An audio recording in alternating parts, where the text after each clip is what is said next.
voice of the Cayman Islands, Radio Cayman. Shining down from above. We love our listeners. Radio Cayman in the Cayman Islands.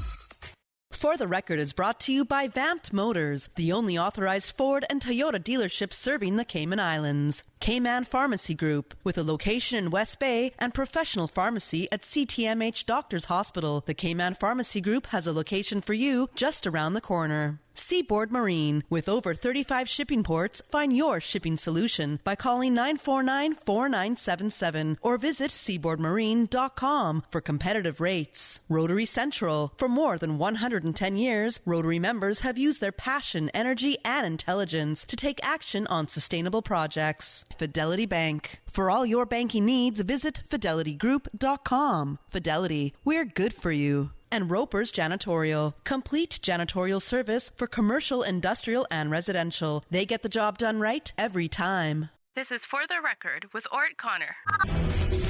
Coming to you live from Radio Cayman Studio. For the Record. For the Record. For the Record. Hear from your government officials, independents, and the opposition on issues that matter to you. For the Record. Engage in an open dialogue between residents and lawmakers. For the Record. For the Record. For the Record. Informative, impartial, insightful. This is your talk show. 1-800-534-8255. Your calls, your input. This is For the Record. And now, your host, Orrett Connor. Good morning and welcome to For the Record. Today is Wednesday, the 12th day of June 2019. I trust that everyone had an enjoyable evening, that everyone also had an enjoyable weekend, long holiday weekend. Those of you who are on the roads today, whether you're a cyclist, whether you're a pedestrian, whether you're operating any type of motorized vehicle on the roads of the Cayman Islands, we urge you to be extremely careful, observe the rules of the road, be courteous to other drivers, and always remember that the life you save may just be your own. Folks, I want to thank you for allowing Radio Cayman and by extension For the Record into your homes, into your vehicles, as you traverse the busy roads of the Cayman Islands into your places of work, whether it be an office cubicle or if you're working in the outdoors. As you know, For the Record is a show produced by the staff and management of Radio Cayman, and it is geared towards keeping you abreast of issues as they arise and play out on the local, regional, and international scene. I am your host, Orrett Connor, and you're welcome to join me every Monday, Wednesday, and Friday from 7:30 a.m. until 10 a.m. Our phone lines are always open, and there is always someone there waiting to take your calls. Nine times out of 10, it's going to be that beautiful radio voice of Miss Susan Watson. You can call us on our toll-free number provided courtesy of Flo. That toll-free number is 1-800-534-8255. You can also call us on 949-8037 and 949-6990. If you don't like to talk on the telephone, you can email us at fortherecord. That is one word, fortherecord at candw.ky.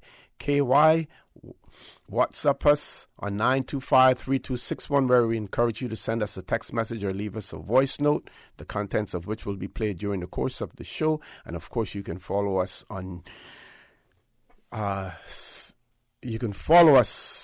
YouTube simply by subscribing to Radio Cayman live stream. For those of you who are celebrating a birthday today, or those of you may have celebrated a birthday in the past few days, we say to you, belated happy birthday, or if it's today, happy birthday to you as well. For those who have lost loved ones, we again extend our condolences to you during these challenging times, and we ask the good Lord to bless you and to keep you strong as well. Before I introduce my guests this morning, and I'll just simply say that the old posse has gotten back together this morning, and you can figure that out for yourselves until I announce the names. But today, this date in history, 12th of June, 1967, the Queen's Birthday Honors List. Mr. G.J. Horsfall, that was Justice Horsfall, Mrs. Sybil McLaughlin received awards. Our national hero, Mrs. Sybil McLaughlin. And the Tradewinds newspaper read, Tradewinds is pleased to announce that included in birthday honors lists for this year are two of Cayman's outstanding and distinguished personalities, Mr. G. Horsfall's stipendiary magistrate, and Mrs. S.I., that would be Sybil Ione McLaughlin, clerk of the Legislative Assembly and Executive Council. Mr. Horsfall received the CBE, and our national hero, Mrs. Sybil McLaughlin, received the MBE. So 1967, 12th of June, that was announced by the governor, of course, and it was published in the Tradewinds newspaper. Something else I want to share very quickly with you, if I can find it, and it had to do with Triple C graduation. In possibly that year also. Yes, Triple C commencement exercise, 1967. This is in the same publication, 1967. The annual commencement exercise of Triple C School for 1967 took place at the Chapel Church of God, Georgetown, on Thursday, June the 8th at 8 p.m.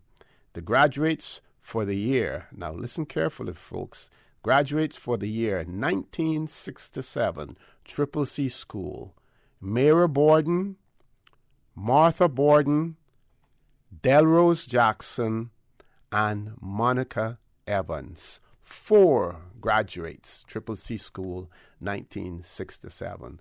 That goes to show you the size of the student body at that point in time. So I will repeat those names again. Graduations in 1967, Triple C School, Mara Borden, that's Borden, Martha Borden, Delrose Jackson, and Monica Evans, 1967. So, with that, the old posse is back together in the studio this morning, and it is my pleasure to say good morning and welcome to For the Record to Miss Theresa Pitcairn and the one and only Dr. Steve Macfield. Back in the studio with me this morning, and we're going to be talking about standards in public life, what the legislation is all about, the failure for it to be put into effect, and what the ramifications of that failure are. What are the ramifications for failure to do that? We're also going to talk about referendum in the Cayman Islands. I also shared with Dr. Steve and Ms. Theresa this morning a copy of the Bermuda referendum law in 1995. That was when Bermuda had their referendum there as well. And we can also talk about recommendations made by the Constitutional Commission in relation to the development of a referendum law in the Cayman Islands and again, our failure to do that also. So, folks, without any further ado, Ms. T, Dr. Steve, good morning. Welcome back to For the Record. Good morning to you, Mr. For the Record. I think that you have a new name now, Comrade. Comrade, yes. Yes, Comrade Connor. And I guess we were comrades too. Yeah. Thank you for asking us back on your show. Teresa and I have kept together, even though we have not been on your show. We see each other nearly every week, sometimes once and twice a week, or sometimes 3 times a week. And if we don't see each other personally, we keep in touch by media. Yes. But before we begin, I would just like your an opportunity to make a brief statement. Go right ahead, Doc. That is that our coming back on the show has nothing to do with politics. It's not a political gesture. We're not here to defend or to say yes or no to the port, to defend the government or not defend the government, or to defend the CPR or not to defend the CPR people in regards to the port. We are lawyers. I believe that we have proved our mettle and our legal learning. Both of us have worked extensively abroad and internationally. I have stopped working internationally. Teresa is still working international, where she's meeting heads of states from different countries. Real world traveler. Yeah, in fact, she just came back from Paris and is going back there just next week. And so, I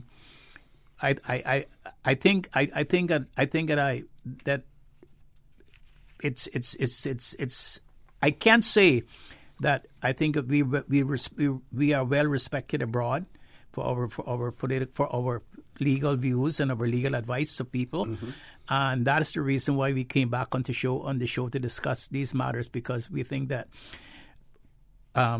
what we've seen in the media is that the people, the Caymanian people, in whose the Constitution and these laws are written, do not have the information necessary and the knowledge necessary to make the right decisions when they actually will go to a poll or go to a vote. And that's the reason why we're back here. Okay. Ms. T, good morning. Right, morning, and thanks. Well, that was a mouthful, an earful from Dr. Macfield. Thanks so very much for having us back in the show. And whilst when I thought about what my contribution could be this morning, I said, I know you and Steve, you're going to be really technical. So I'm going to add a little bit of color with a little bit of flavor. Yes. Yeah, because what I did, I looked at Nolan's principles, 7 principles, for example, with respect to the public life and the behavior that you ought to have, and thought a little bit about what things like integrity means, what things like honesty mean, accountability, and that sort of thing. So whereas we both pretty much familiar with the legislation, I thought I would bring a perspective, a more human perspective, that would invite us to be more accountable. Well, continue talking then. Go right ahead. Bring us that human perspective. Yeah, so when I was coming in this morning, I thought about my son, and I thought about the sort of things that sort of discussions he and I used to have. And he used to question, why I was so strict with them. I was raised by a single mother, and my mom, Cayman's first policewoman. So whilst she was not militaristic, I was raised pretty strictly. And my moral opprobrium actually evolved as a result of not wanting to shame my mother in public. So much so that all I had to do at Valerie was look at the roll eye, and that was it for me. No, when you get that eye, you gotta get in line. So I had to, and the kind of personality that my mother had as well, she was forthright. She was not somebody who suffered fools gladly, but she was also not, over, she was not that, when folks were in breach of the law, she was always aware of the role that community played and her role as somebody who's going to enforce the law. So growing up using my mom as an example, I was forced to internalize what she wouldn't communicate verbally. So, for example, the whole idea of morality and integrity, it also meant that I had to have some sense of discernment and think about what that means. And integrity and honesty are two separate things. But developing that, like I said, that moral opprobrium and developing that sense of discernment also meant that when you speak and when you speak your truth, you had to have that confidence to know that there are risks that comes with having integrity. And so what I find nowadays is that we vote for folks and we complain about the folks. We say we want leaders with integrity and so on, and we want leaders to display a certain behavior. But then again, we just move right in line because community prefers not to cause any waves. So for me, this whole idea with the first people-generated referendum, it's a step in the right direction. And I'm not saying I'm for or against. Here's why I think it's a step in the right direction. I think our politicians have gotten accustomed to taking the community for granted. And there is this disconnect between community and leadership. And what this shows is that people are civic-minded and are willing to stand up for things that they believe in, rightly or wrongly. So for me, this is a good thing. Okay, this is a good time for us to take a commercial break. Folks, please stay tuned. When we return, the conversation with Miss Teresa Pitcairn and Dr. Steve Macfield will continue. The Cayman Islands boasts of a long, colorful, and rich history. In tribute to our roots, Radio Cayman, the voice of the Cayman Islands, is pleased to bring you the Historical Vignette Series, sponsored by Cayman National Bank.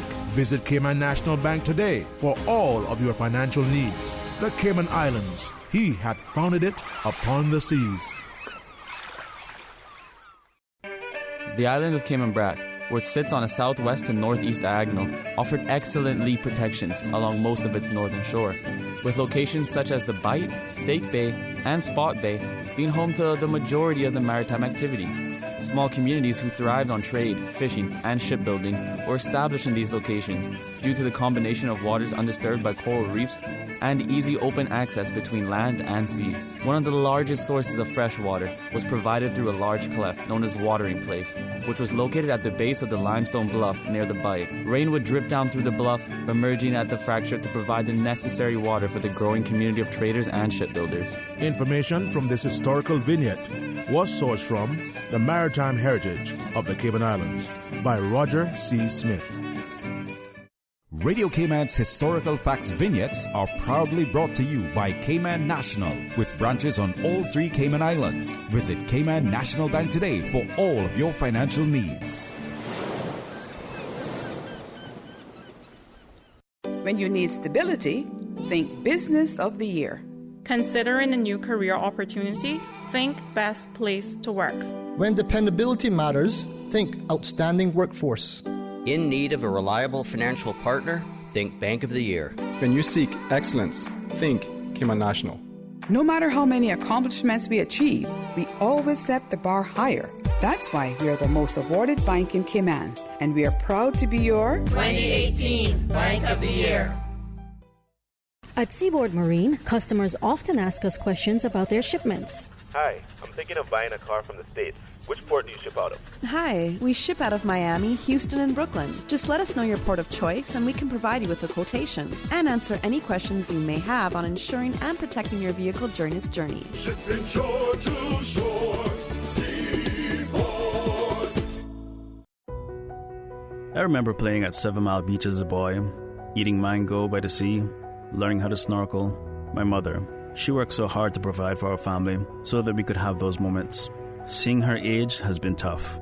That strong, capable woman, now in need of daily support, it's my time to be strong for her. CTMH Doctors Hospital Pharmacy understands the importance of the careful decisions you make every day for your family. Our staff work towards healthcare excellence and providing the most current and up-to-date training with pharmaceutical care, so you can feel confident in knowing that your family is safe with the right medication. At CTMH Doctors Hospital Pharmacy, we take care of your health.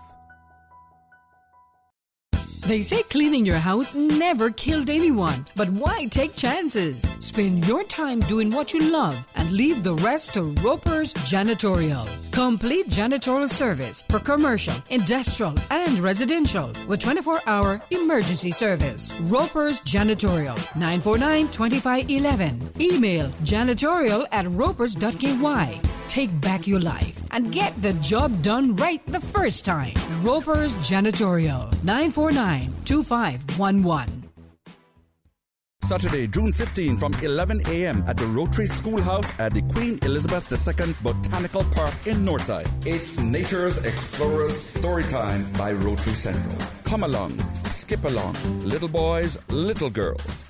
You, our little people, are about to have a marvelous experience. The Nature Explorers Storytime of your lives, featuring Spark School of Performing Arts. Storytime comes alive at the Rotary Schoolhouse in the Botanical Park, where goodies and snacks will be provided for the children. Children must be accompanied by an adult. Nature's Explorers Storytime by Rotary Central. Innovation, inspiration to the next generation.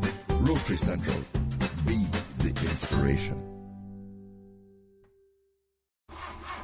Wow, it seems I buy a battery every year. Oh, for real? You should buy your car battery from Vantman. Their batteries are tough. I have a 3-year warranty on mine. Oh, I know that trick. I take it back and they charge me a percentage of the price. Hear me out, bro. Not at Vamp Bobo. You can get a 3-year full warranty, no charge. And if they install it at Vamp, it includes free towing and jumping service. And let me tell you, you will never have to get your hands dirty changing no battery. Get Motorcraft Max or Plus battery for 20% off when it's installed by the service department at Vamp Motors on Walker's Road. Now that's a deal you can get charged up about. Vamp Motors, keeping you on the road. Extended through June. Congratulations, it's a boy. During the greatest events of your life, whether or not you have the right health insurance coverage should be the last thing on your mind. That's why at Fidelity Health, we are committed to helping you get matched with the right plan to suit you and your family. We offer a range of plans to suit your budget, plus access to a network of quality care throughout the Caribbean and the USA. You can relax and enjoy life's greatest moments when you are covered with Fidelity Health. Call us today at 949-7822 for a free quote. System 1 loaded. 1-800-534-8255. What is on your mind when it comes to the government, independence, and the opposition? Issues that matter to you. 1-800-534-8255. Waiting to hear from you. For the Record. This is For the Record with Orrett Connor. Good morning and welcome back to For the Record. My pleasure to have in the studio with me this morning Mr. Risa Pitcairn and Dr. Steve Macfield. We're talking about the Commission for Standards in Public Life, which was created by Section 117 of the Cayman Islands Constitution Order 2009. It is an independent body enshrined in the Constitution to enhance democracy in the Cayman Islands and also to ensure that there is sufficient oversight of the public sector as well. Panel, we see throughout the world these days so many instances of corruption. Bank accounts being frozen, properties being frozen of high-ranking officials. And it is not limited to the quote-unquote banana republics. We see the Prime Minister of Israel, Benjamin Netanyahu, and his wife. We see it in Italy all of the time. We even see it in the United Kingdom when it came to the expense accounts and everything. So it is not something that we are immune to here in the Cayman Islands.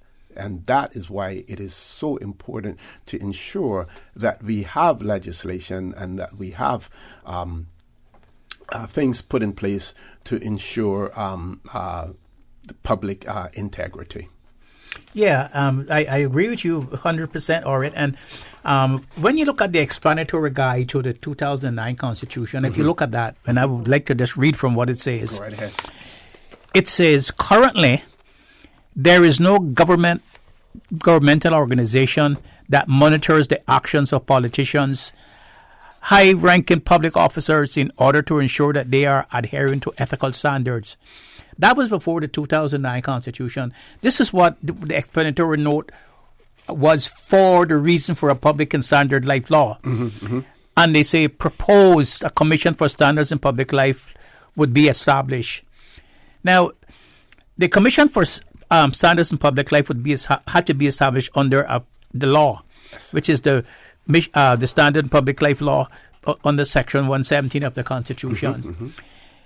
The thing that bothers me is when they had a meeting just last week, I think it was, in Grand Cayman, on the 7 Mile Beach area, and when they proposed, I call her chairman of the Commission for Standards in Public Life appeared.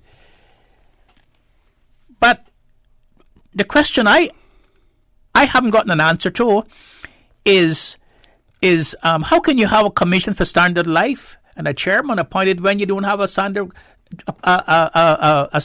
Commission of Standards Life Law? It seems to me that all of that was just a farce. Right. Because you cannot have a commission unless you have the law that appoints the commission and appoints that appoints the chairperson. Okay.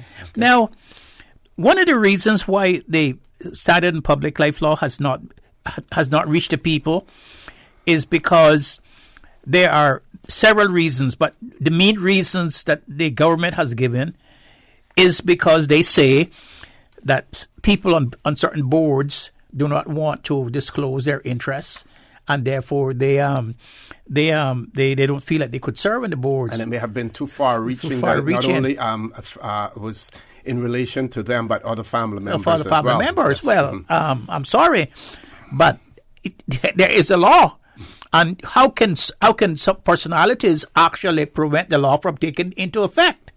That's what I don't know. That's corruption itself also. Now, it's very interesting to see that in 2010, the United Kingdom Parliament passed a similar law to us, a conduct law.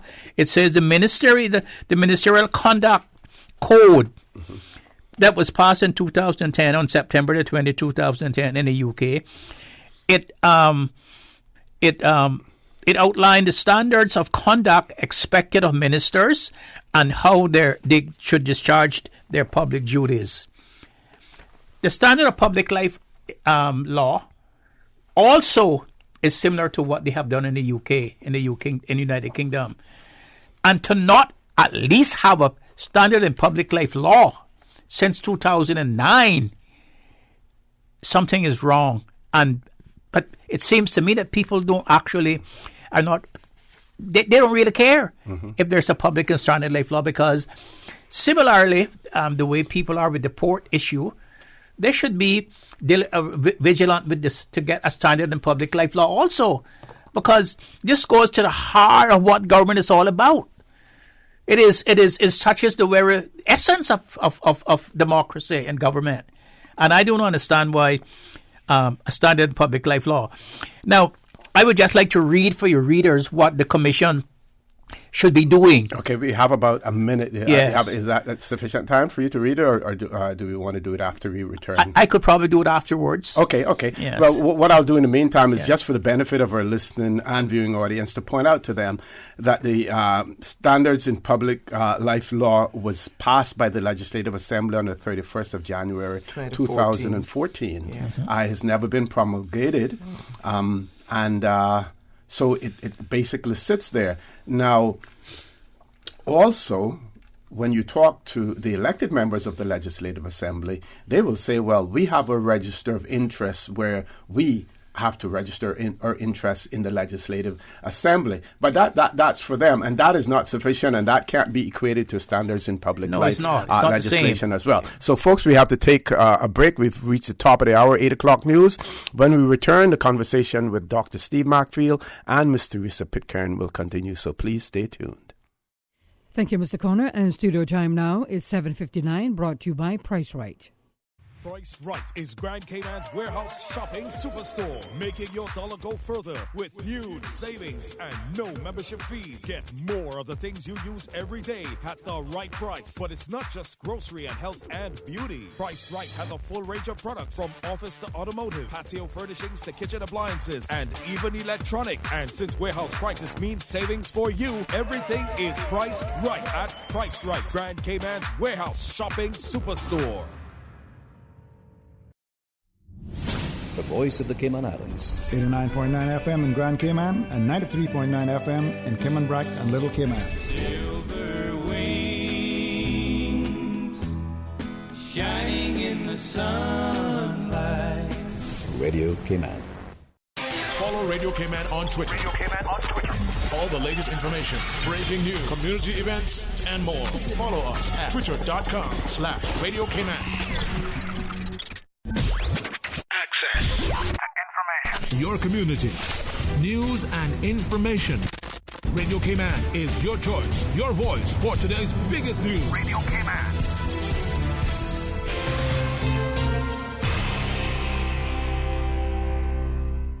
With your latest news, I'm Karsley Fuller. Heads of government from British overseas territories are traveling to Cayman this month for the annual United Kingdom Overseas Territory Association pre-joint ministerial council meeting, followed by an inaugural UK OT International Trade Summit, which will be held at the Kimpton Seafire Resort. Radio Cayman's April Cummings. Every JMC meeting allows leaders to work out key items for the Joint Ministerial Council meeting in November in London. It also provides an opportunity for an update on the work carried out by the UK Overseas Territories Association in the previous year. The Trade Summit, jointly hosted by the Cayman Islands government and the UK government, is the first of its kind by the new Cayman Islands government's Ministry of International Trade, Investment, Aviation and Maritime Affairs. The summit is designed for high-level government discussions between UK and OT government leaders and officials. April Cummings, Radio Cayman News. His Excellency the Governor Martin Roper and Miss World Cayman Islands are joining forces to raise awareness on the environment in an upcoming Enviro Walk Run.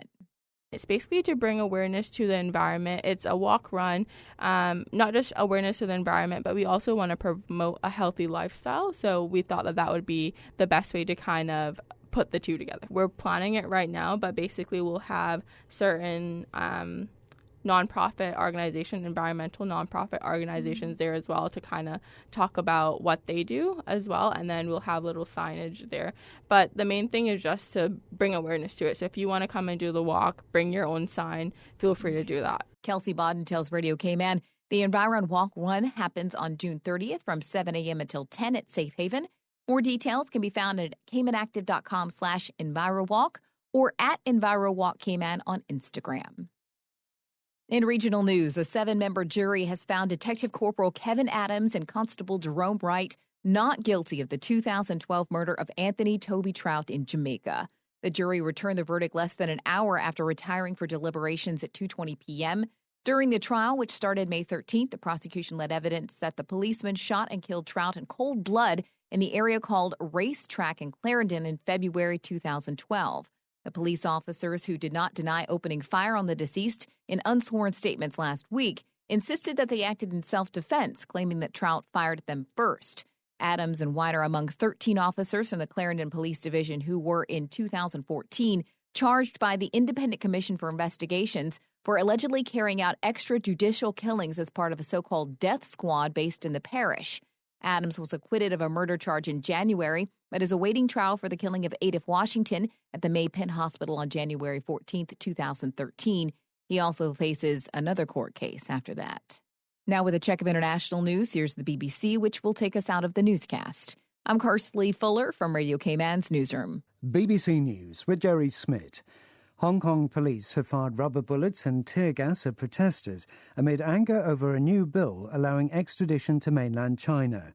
Hong Kong's police chief said officers had no option other than to use weapons to stop what he described as a riot, but many protesters appeared peaceful. Ugandan health officials say a 5-year-old boy diagnosed with Ebola has died. He was the first confirmed case of the disease in Uganda since an outbreak began nearly a year ago in neighbouring Congo. 2 other cases have been identified. A missile launched by Houthi rebels in Yemen has injured 26 people, including children, at an airport arrivals hall in neighbouring Saudi Arabia. The Saudis lead a military coalition that backs Yemen's government in its war with the Houthis. Ceremonies are underway in Kosovo to mark 20 years since the arrival of NATO peacekeepers at the end of a genocidal campaign by Serbia. The guest of honour is the former US President Bill Clinton, who sanctioned the NATO air raids that halted Serb attacks on Kosovo's ethnic Albanian majority. The former British Foreign Secretary Boris Johnson has launched his campaign to lead the governing Conservative Party. He said, as Prime Minister, he would take Britain out of the European Union at the end of October. BBC News. Access. What's happening in your community? News and information, music and more. You can find us. www.radiocayman.gov.ky. Like us on Facebook and follow us on Twitter. Radio Cayman is your choice, your voice for today's biggest news. Radio Cayman.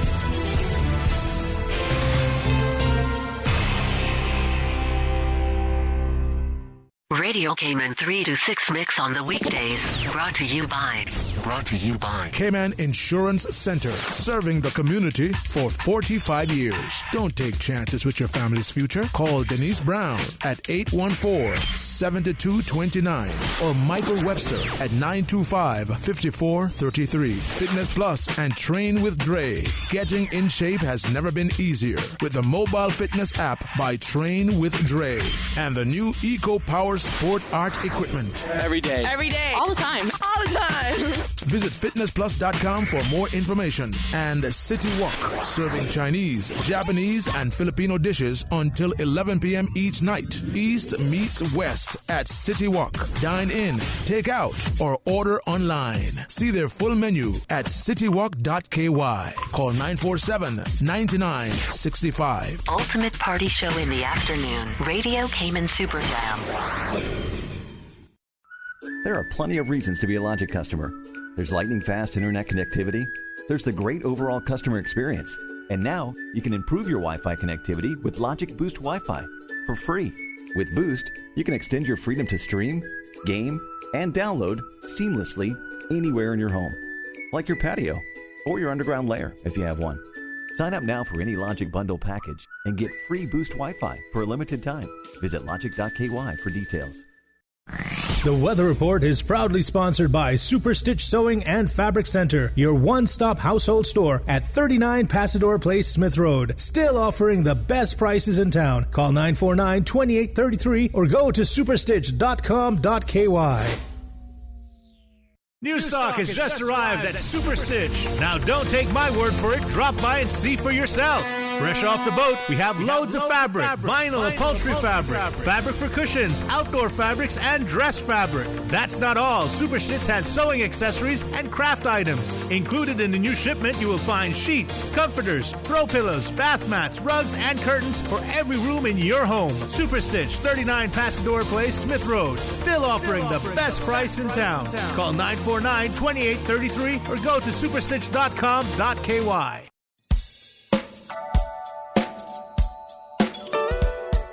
Hey, Pledge, good morning. Let's take a look at the latest weather report. Synopsis indicate isolated showers along with moderate southeast winds and seas will prevail across the Cayman area for the next 24 hours. Radar images show scattered showers in and around the Cayman area, which are moving towards the northwest. Another forecast for today calling for partly cloudy skies with a 30% chance of morning showers and possible thunder, and temperatures will be in the low 90s. Your winds will be east to southeast at 10 to 15 knots, and seas will be slight to moderate with wave heights of 2 to 4 feet. Forecast for tonight calling for partly cloudy skies with a 30% chance of late night showers and temperatures falling to the upper 70s tonight. Your winds will be east to southeast at 5 to 10 knots, and seas will be slight with wave heights of 1 to 3 feet. Low tide will be this afternoon at 12:37, high tide again tonight at 7:10. The sun will set this evening at 2 minutes after 7 and will rise tomorrow morning at 5:48. And the outlook is calling for similar weather conditions through Friday evening.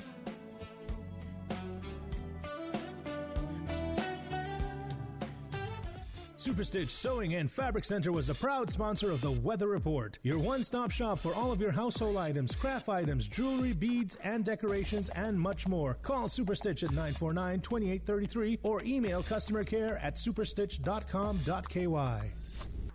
New stock has just arrived at Super Stitch. Now don't take my word for it. Drop by and see for yourself. Fresh off the boat, we have loads of fabric, vinyl upholstery fabric, fabric for cushions, outdoor fabrics, and dress fabric. That's not all. Superstitch has sewing accessories and craft items. Included in the new shipment, you will find sheets, comforters, throw pillows, bath mats, rugs, and curtains for every room in your home. Superstitch, 39 Pasador Place, Smith Road. Still offering the best price in town. Call 949-2833 or go to superstitch.com.ky. Good morning once again. Let's take a look at what's happening on our roads. Be aware of the new road layout on the C&B roundabout and proceed with caution. Traffic on Halter Way is moving along steadily but flowing, and moderate flow of traffic on Thomas Russell Way. On the West Bay Road, in front of the Ritz, traffic is moderate in both directions. Busy traffic on Cool Road as well. Coming from the east on Shamrock Road, heavy traffic. Also busy traffic on the Linford Pearson Highway, and traffic steady coming off of Bobby Thompson Way. On Godfrey Nixon Way and Eastern Avenue, traffic is moderate in both directions. Coming from the West Bay four-way stop, no issues there as traffic is moving on pretty good. And in and out of Georgetown and Shedden Road, things looking nicely as well as traffic is flowing moderately. Edward Street, no issues there. If you see an accident or incidents on Cayman's roads, give us a call here at Radio Cayman, 949-6990. That's what's happening on the roads. Join us again at about 10 minutes after 12. We'll update you traffic-wise. Have a good morning. Buckle up. Becoming a member of the Cayman Islands Civil Service Association is quick and easy, and the benefits are immense. Simply complete the enrollment form, www.cicsa.ky, and return it to any member of the Management Council or the Secretary, Ms. Zita May Bodden, at the Registrar's office on the first floor of the Government Administration Building. It's only $5 a month, which is automatically deducted from your salary, and voila, it's that easy. The Cayman Islands Civil Service Association membership is open to all civil servants, statutory authority employees, government company employees, and all retired civil servants. For more information on becoming a member or the benefits of the Civil Service Association, please visit www.cisca.ky. That's CICSA.ky. At Kirk's Home Center, we can make your life much better. We got it all together. We got a great deal in store for you. This week at Kirk Home Center, save on a 14-piece stainless steel Tefal cookware set for $119.99. Eliminate creases and wrinkles with Conair's fabric steamer for $46.59. Monitor body fat, water, and BMI with a body analysis scale for $33.99. And relax with a bubbling massage foot spa for $27.19. Kirk's Home Center, we got a great deal in store for you.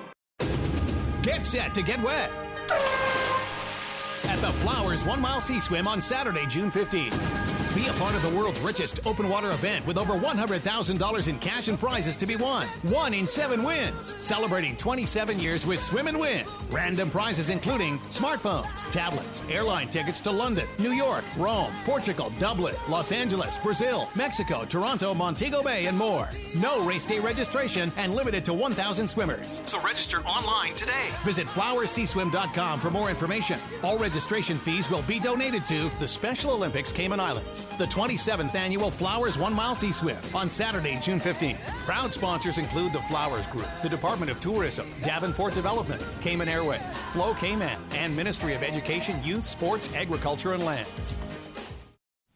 The hurricane season is here. Are you ready? If not, now is the time to prepare. Follow Water Authority on social media for useful hurricane preparedness tips and important customer service announcement throughout the 2019 hurricane season.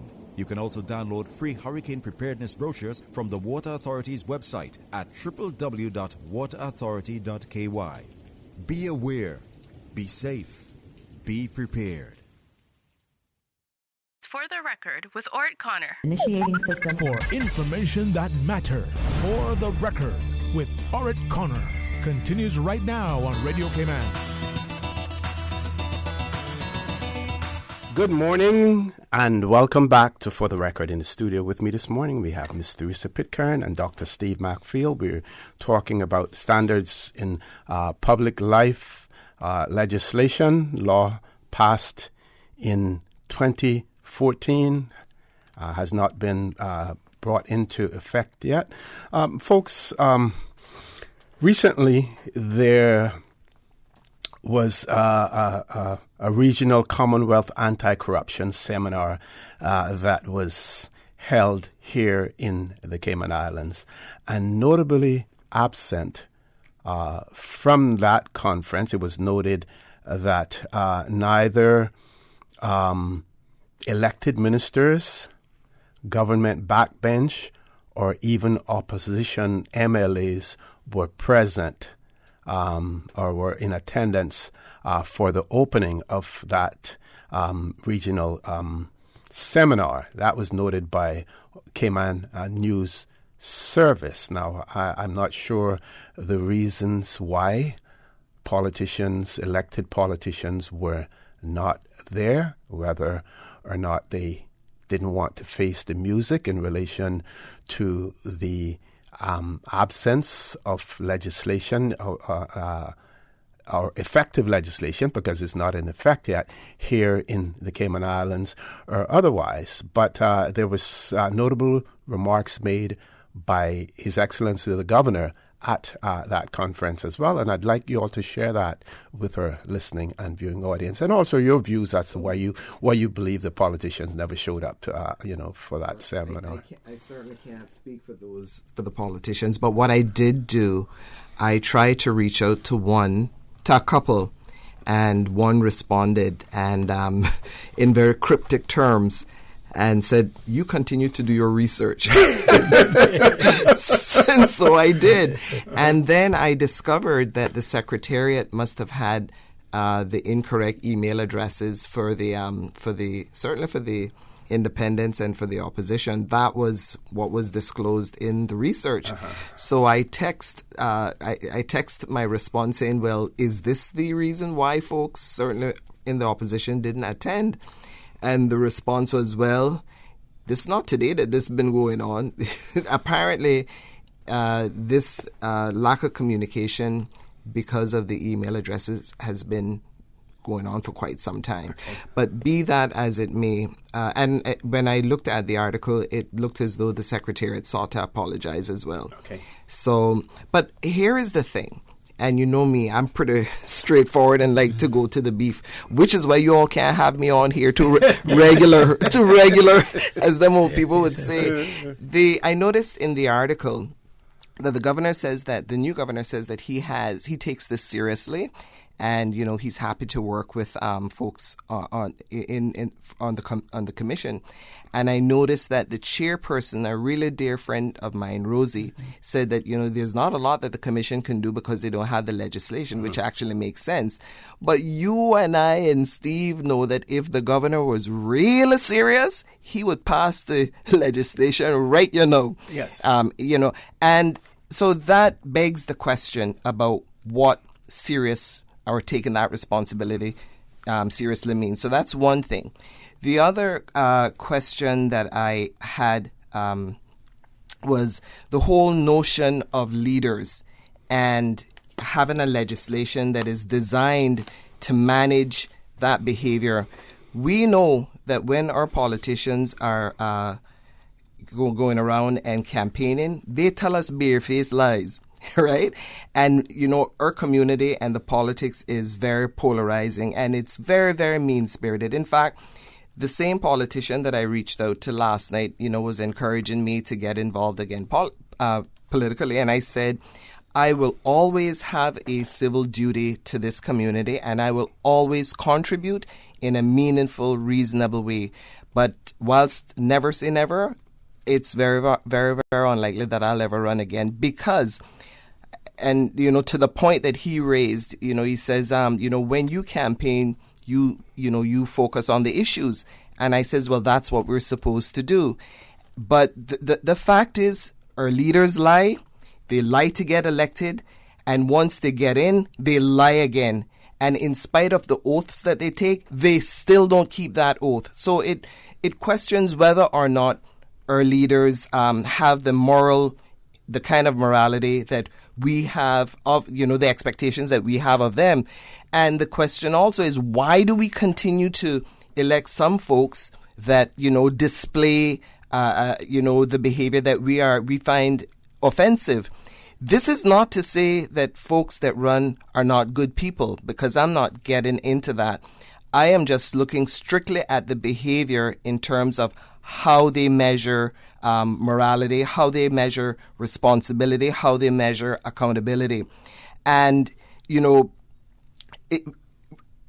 we vote, and we vote all the time, and we have this expectation that things are going to be different. Even when, you have new people come in and you see how they behave from day one, that all those promises, all those campaign promises, they're broken. And we still have this expectation that they're going to behave in a reasonable, rational, and moral way. So the question then, what do we do as citizens? Well, we can't just behave the way we always behave, thinking that someone in the sky is going to come and sort our problems out for us. You can't expect that there's only going to be a handful of people who will actually take this serious and always put their necks out there and get it chopped out. Mine, it's been chopped off and rolling and rolling and rolling. But what that also gives me is this boldness and courage that I continue to have, because you have to be steadfast, you got to be forthright, and you must have a deep compassion and commitment to things that is right or wrong.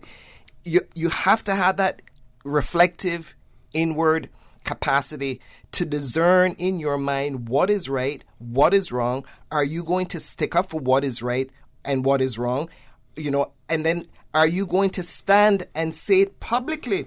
Because that's how change come about. Martin Luther King or Gandhi and them, whilst they were, they engaged in civil, experiences for change. Yeah. And they knew they were breaking the law when they did what they did, but they could not in good faith sit down and look at institutional behavior and legislation, for example, that was just racist and wrong. So that's how change occurs.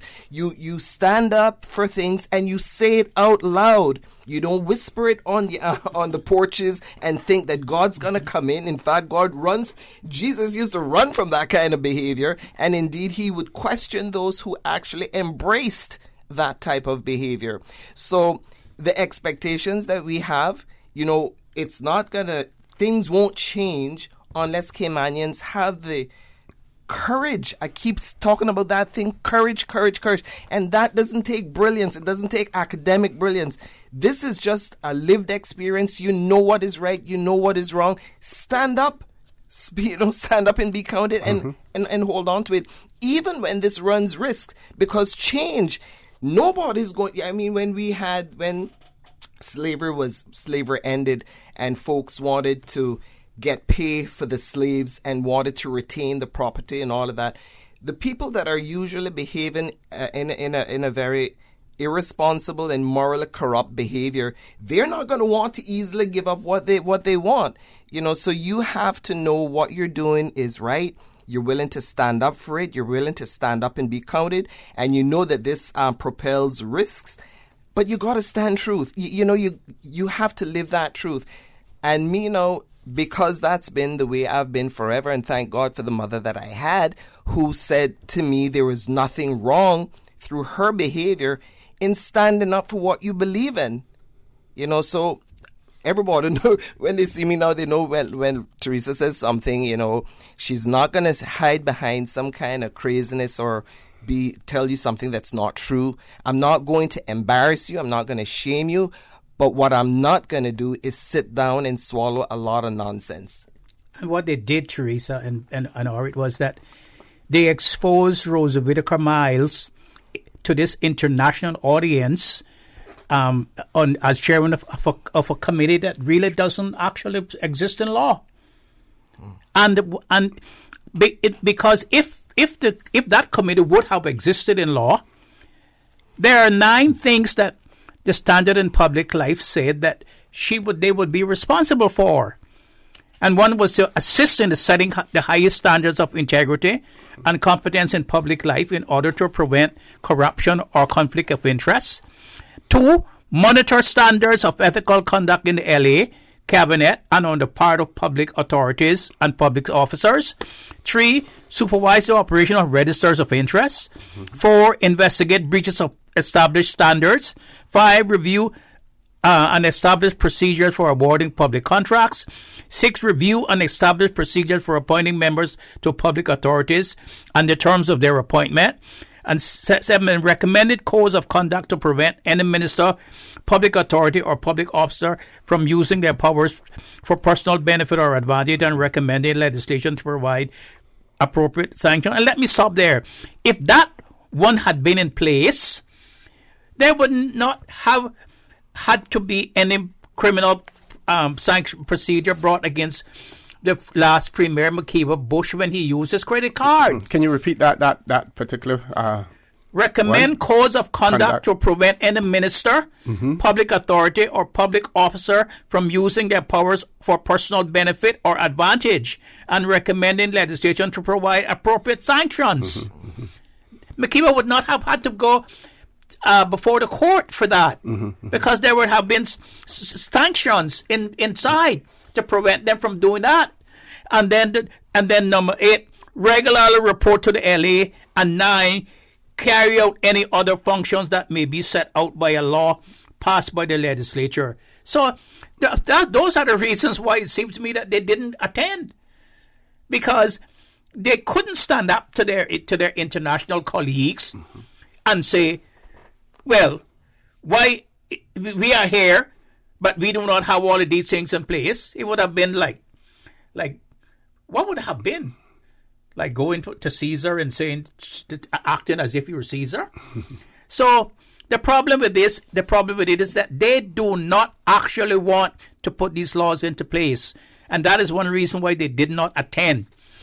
They knew for weeks that this was going to be an international affair in the Cayman Islands. I would have attended whether I was invited or not. As a politician, I would have attended. Because of the importance of it. And the position that they hold. And so there's no excuse about emails not sending to the wrong place.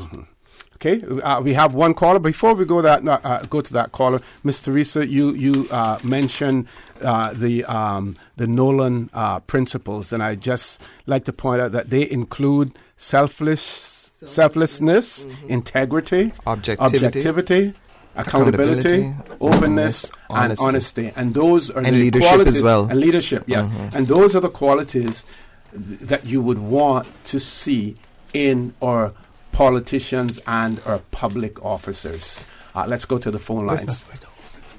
Caller, good morning. Welcome to For the Record. Good morning, everyone. Good morning. A couple of points I'd like to make is, first one is, I wish that our people would learn to stand on our own 2 feet instead of depending on the governor to do the heavy lifting for us, because I don't think we're going to grow and benefit, prosper as a people if someone else keeps doing the hard work for us. That's on the point of whether the governor should make the law himself or not. I think we as people need to understand and appreciate why certain things are necessary, to be willing and courageous to do those things because we know it's the right thing to do. On the point of whether McKeever, the then minister,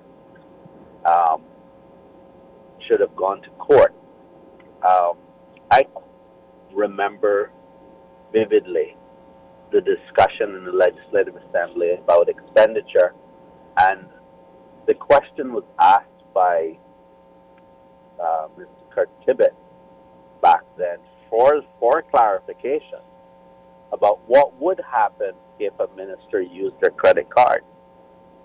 And the answer was they would need to supply receipts in order to be refunded. And the intention of having cards were to allow ministers to properly account for travel expenses and so forth. And I can't remember, like, certain details I can't remember right now, but I do remember very clearly the answer coming back saying, well, all they would have to do is supply the receipt. So civil servants may not have gone away and written down a policy about how this was supposed to be done or whatever, but I think the dragging of Mr. Bush before the court was the wrong thing to do in light of the fact of what was said in the Legislative Assembly. Could things be done nicely, better, and so forth? Sure, absolutely. Should they be? Yes, absolutely. But it's clear to me that there was a different agenda going on with the UK government, and I'm going to tell you right now, there are a number of things when it comes to governance with the UK. I simply don't trust them. Even the new governor. The new governor has the same boss. So he may have some different ideas about what he wants to do, but at the end of the day, he's accountable to the Foreign Commonwealth Office. And I don't like the idea of the governor legislating for us. I think those days are gone. We need to grow up. We need to move away from that kind of thinking and be responsible and do the right things ourselves. Caller, if I may, I wasn't suggesting that the governor should have that kind of responsibility and that we, as you say, don't take on the heavy lifting. This was contextual in what the governor said in the article. Presumably the article was accurate. Mm-hmm. So just so that we're clear, I'm not into the colonialism thing either. So I just wanted to make sure that we are on the same page with that. Yeah, and bearing in mind and what the governor said, underlining what he said what he said there, then you caller, you let me know 5 years after a law has been passed, it is not bringing into force a law on such a subject as the standard of in public life, and you have the executive and the legislative power to rectify it. You're not going to do it. Mm-hmm. That's what we're talking about. Yeah, I agree with that. Actually, in the last election, I ran saying that those things should be done. But, of course, as Teresa just said, certain people are not interested in what's right. I mean, that's just the reality. I completely understand everything she said about whether she might run again or not. Because really and truly, there are many people who are just simply, what they want is what they want, whether that's right or not.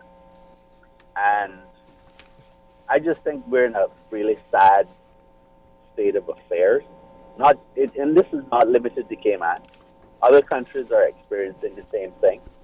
The younger generations are growing up to think things that are way outside of what is reasonable. Mm-hmm. Caller, sorry, go right ahead. And I just want to, what I want to say is that, Teresa made a comment about not being on the program that often because of speaking the truth. But I think we need more of that. We need more truth because it's people like you guys who just stick to the facts that keep us on track. Thank you very much, caller, for that. We have to take a commercial break now, folks. Please stay tuned for The Record with Miss Theresa Pitcairn and Dr. Steve Macfield will continue after this commercial break.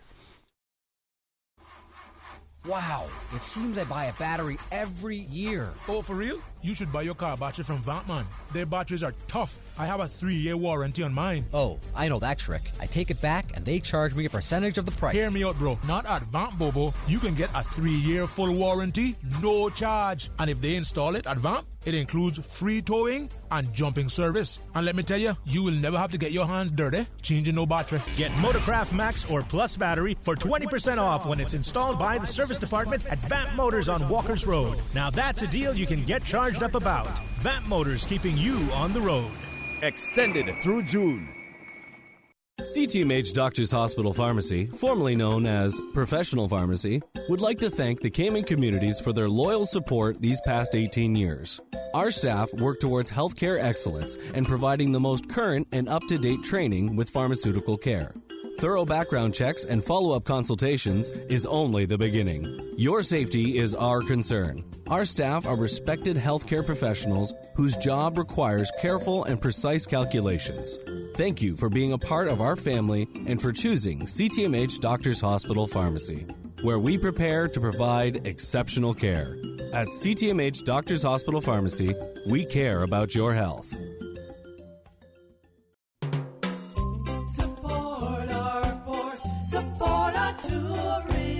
Tourism is estimated to contribute 25 to 30% to our GDP, and 80% of our tourism industry comes from cruise. You do the math.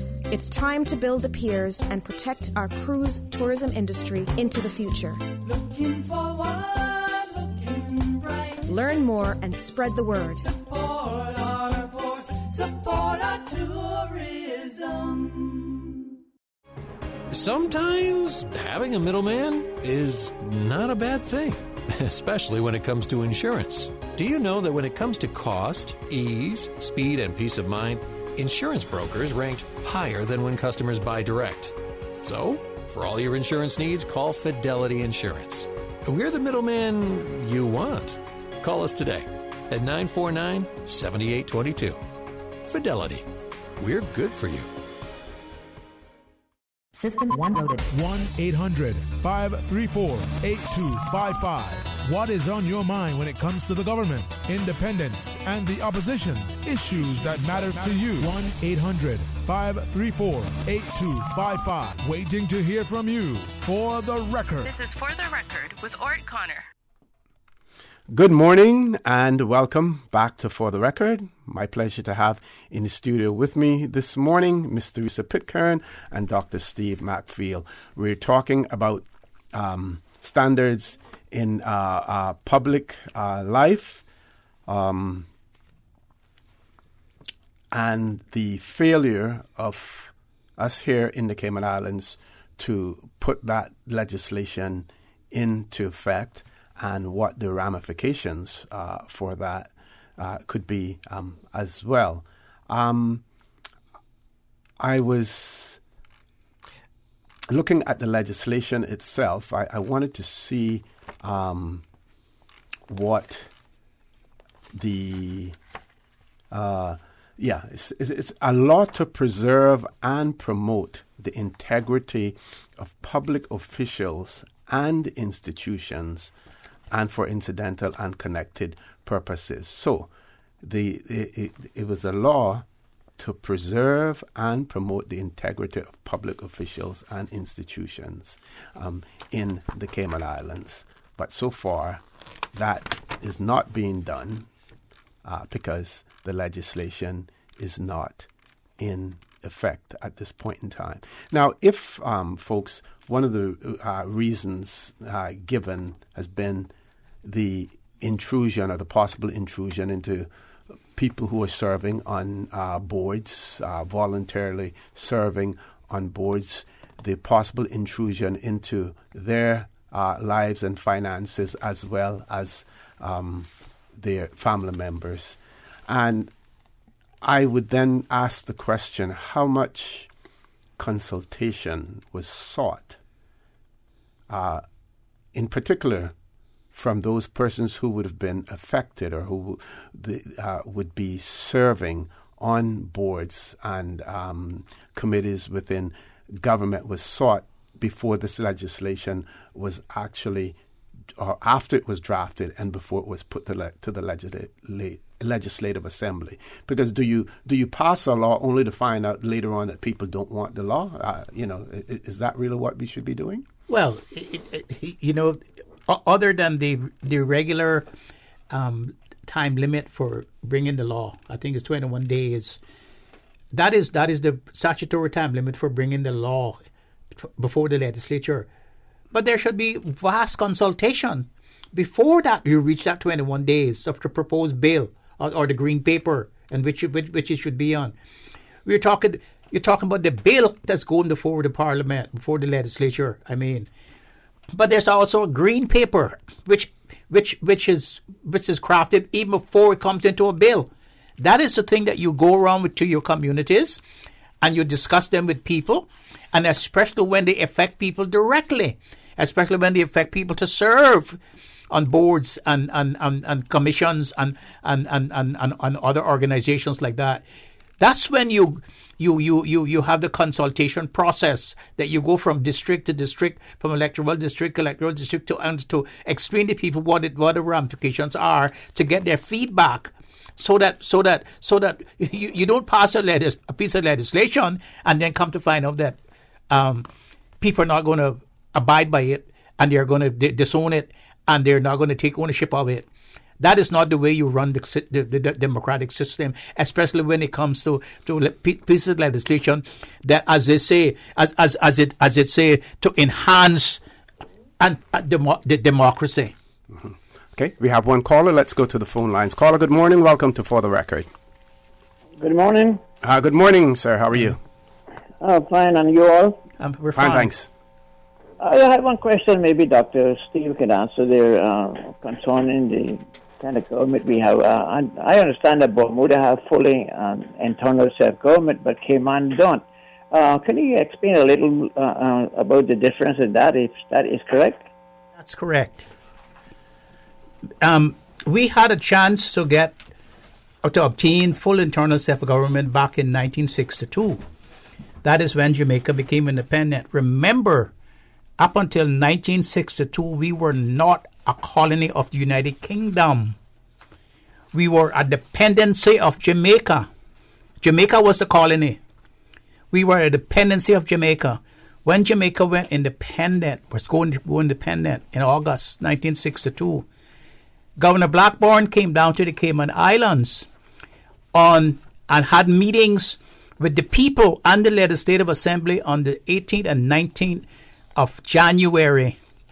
And he put the position to the Caymanian people that Jamaica was allowing them to move away from them as a dependency and to have full internal self-government.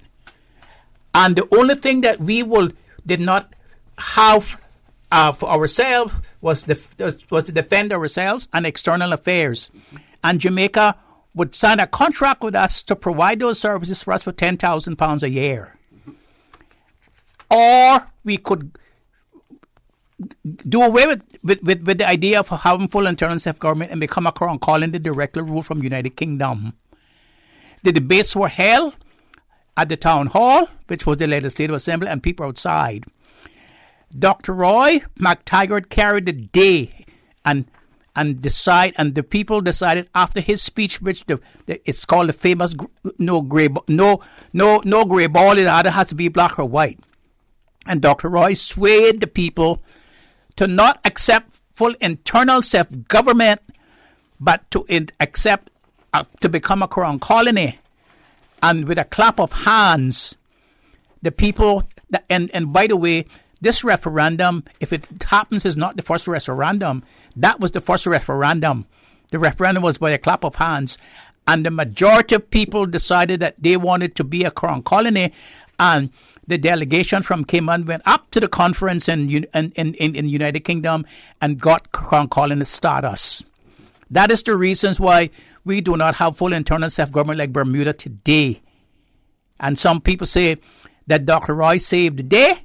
I don't know. I guess history will tell when they start writing the history about that, whether he saved the day or whether he put us backward. If I can interrupt there for a minute, Dr. Steve, what I was talking to someone recently in that regard as well, and what they were saying was that Dr. Roy allegedly used a fair tactic. That's right. And basically told the people, and seafaring was the thing of the day for Caymanians, and actually pointed out to people that a portion, something like 2 out of every 3 seamen now would go to Jamaica. Jamaicans would be, if we took the constitution that was being offered to us, that the Jamaica would then dominate as far as men going to sea, because they would then take men from Jamaica as opposed to Cayman, not as many. And that, of course, swayed everyone, because that was the livelihood, the blood life of the Cayman Islands at that point in time. That's right. He told them if you have 5 men going to national bulk, 3 would have to be Jamaicans. Yes. And he also told them that because Jamaica would be providing services of external affairs for us, they would want to give us to issue passports too. That's what he told the people, which was not true. And there were a lot of other internal matters that we have today, internal grift, one politician not liking the other, and in addition to a lieutenant governor, instead of a governor, we would have a lieutenant governor, and we would have a chief minister with a ministerial system. And of course, the NDP, the National Democratic Party, who ran the election, and the Christian Democrats who ran the election to go into the new constitutional system. Mr. Orman's party, the National Democrats, won the majority of seats, 7 out of 12, and should have been the new chief minister going into the internal self-government system. They didn't want that to happen, and they campaigned against that. And it's like what Commissioner Gerard said. They all want to be captains, and if they cannot be captains and go up to steer the ship from the bridge, they will go down the engine room and wreck the engine so the ship cannot sail. That is what happened to the Cayman internal self-government system. Caller, you still there? Yes, I'm still here. Okay. So, maybe you could explain a little bit of the difference between Bermuda and Cayman government. Okay, we will raise that topic, and we will continue. We will discuss that so that you can hear that as well, caller. We will do that during this segment of the show as well for you. Get Dr. Steve Macfield to describe the difference between the Bermuda Constitution and the Constitution that we have. The fact that the UK has said that the Bermuda Constitution was a pre-independent constitution, and that is why they're not prepared to put some of the provisions of the Bermuda Constitution into the new constitutions of the other overseas territories now as well. Thank you very much, caller, for that. We're going to take a commercial break. We have another caller on hold. We're asking that caller to hang in there. After this short commercial break, we will take your call as well. They say cleaning your house never killed anyone, but why take chances? Spend your time doing what you love and leave the rest to Roper's Janitorial. Complete janitorial service for commercial, industrial, and residential with 24-hour emergency service. Roper's Janitorial, 949-2511. Email janitorial@ropers.ky. Take back your life and get the job done right the first time. Roper's Janitorial, 949-2511. At Seaboard Marine, customers often ask us questions about their shipments. I have various items coming from different suppliers that I need to ship to Cayman. Do you offer consolidation? Yes. Seaboard Marine offers consolidation for full and less than container loads. We can hold your packages at our Miami warehouse until everything arrives and ship it all in one go. And we have the best rates to Grand Cayman. Visit seaboardmarine.com for more information. Shipping shore to shore, Seaboard. At Logic, we make things better for our customers. It's why we're offering free Boost Wi-Fi. With Boost, you get improved Wi-Fi connectivity everywhere in your home, so there's no more dead zones. The only people we're not making this better for is parents. Because now with seamless Wi-Fi in every room in your home, go to your room isn't really the punishment it used to be. Sorry about that. Sign up now for any Logic Bundle package and get free Boost Wi-Fi for a limited time. Visit logic.ky for details. Sometimes things just don't go as planned. That's why you need Contractors All Risk Insurance from Fidelity Insurance Brokers. Ensure you're covered in the event of property damage and third-party injury or damage claims during your construction projects. And with Fidelity Insurance Brokers, you can be sure you are getting competitive pricing and superior customer service. Call us today for a free quote. Fidelity, we're good for you. For the record, with Orrett Connor. Initiating system. For information that matters. For the record, with Orrett Connor. Continues right now on Radio Cayman.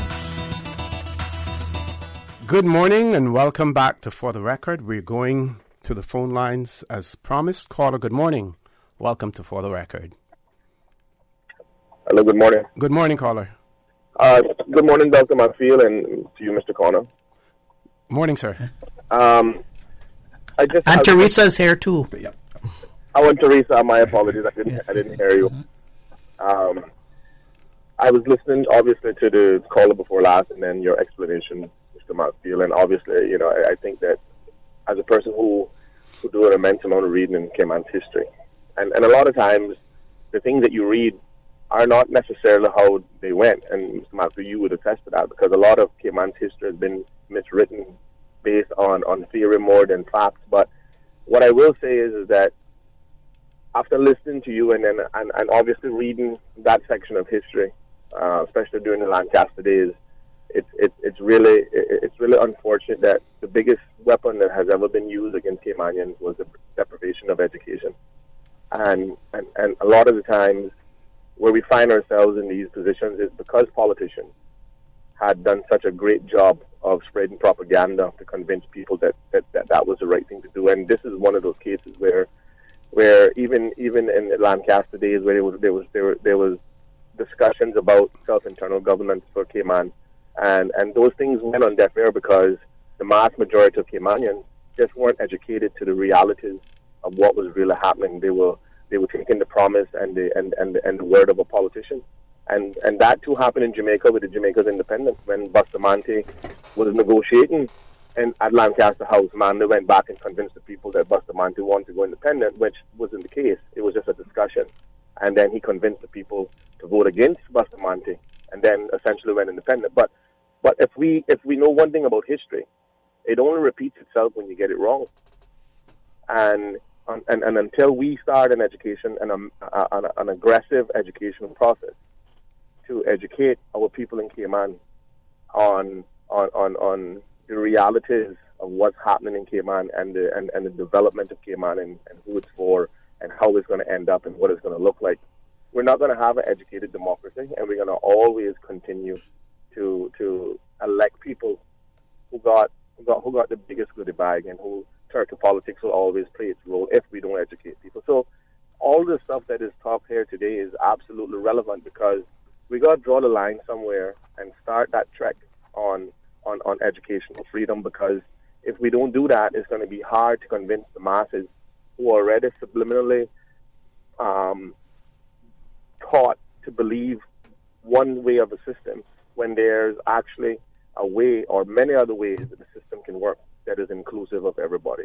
So I think conversations like this, especially from you, Mr. Maxfield, because you have an immense knowledge of Cayman's history all the way back to when it started, it's just unfortunate that we disregard people simply because, one, the color of their skin and their last name.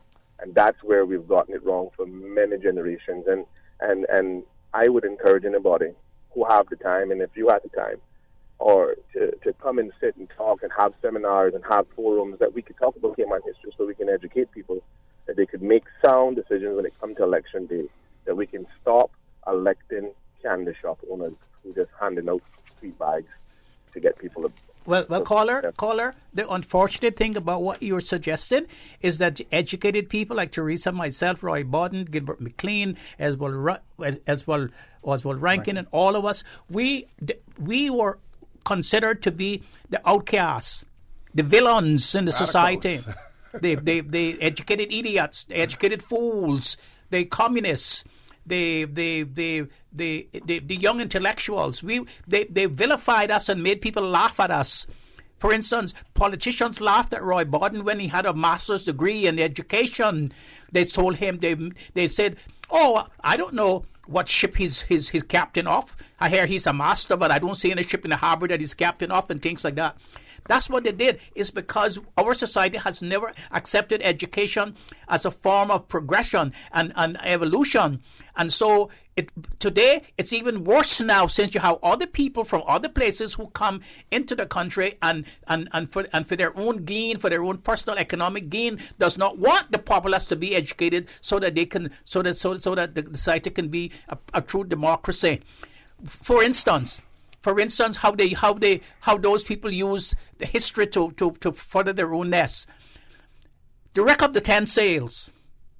They said that to get investors to invest money in the Cayman in the early days, they said that at the wreck of the 10 sails, there was a prince on one of the ships, and his father, who was King George, after we saved the prince, passed a decree that saying that Caymanians would never have to pay taxes. This is when Caymania was being tax-free. That is a blatant historical lie.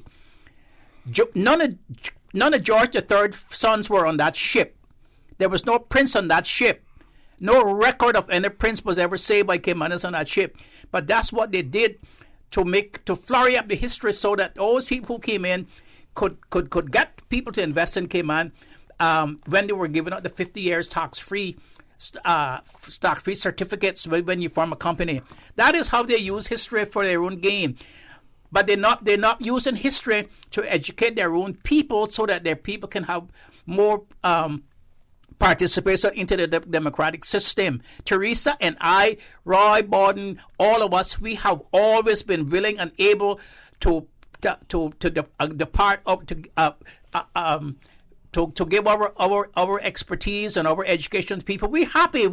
You can hear by how enthusiastic I am to be on the radio again. This is how we felt.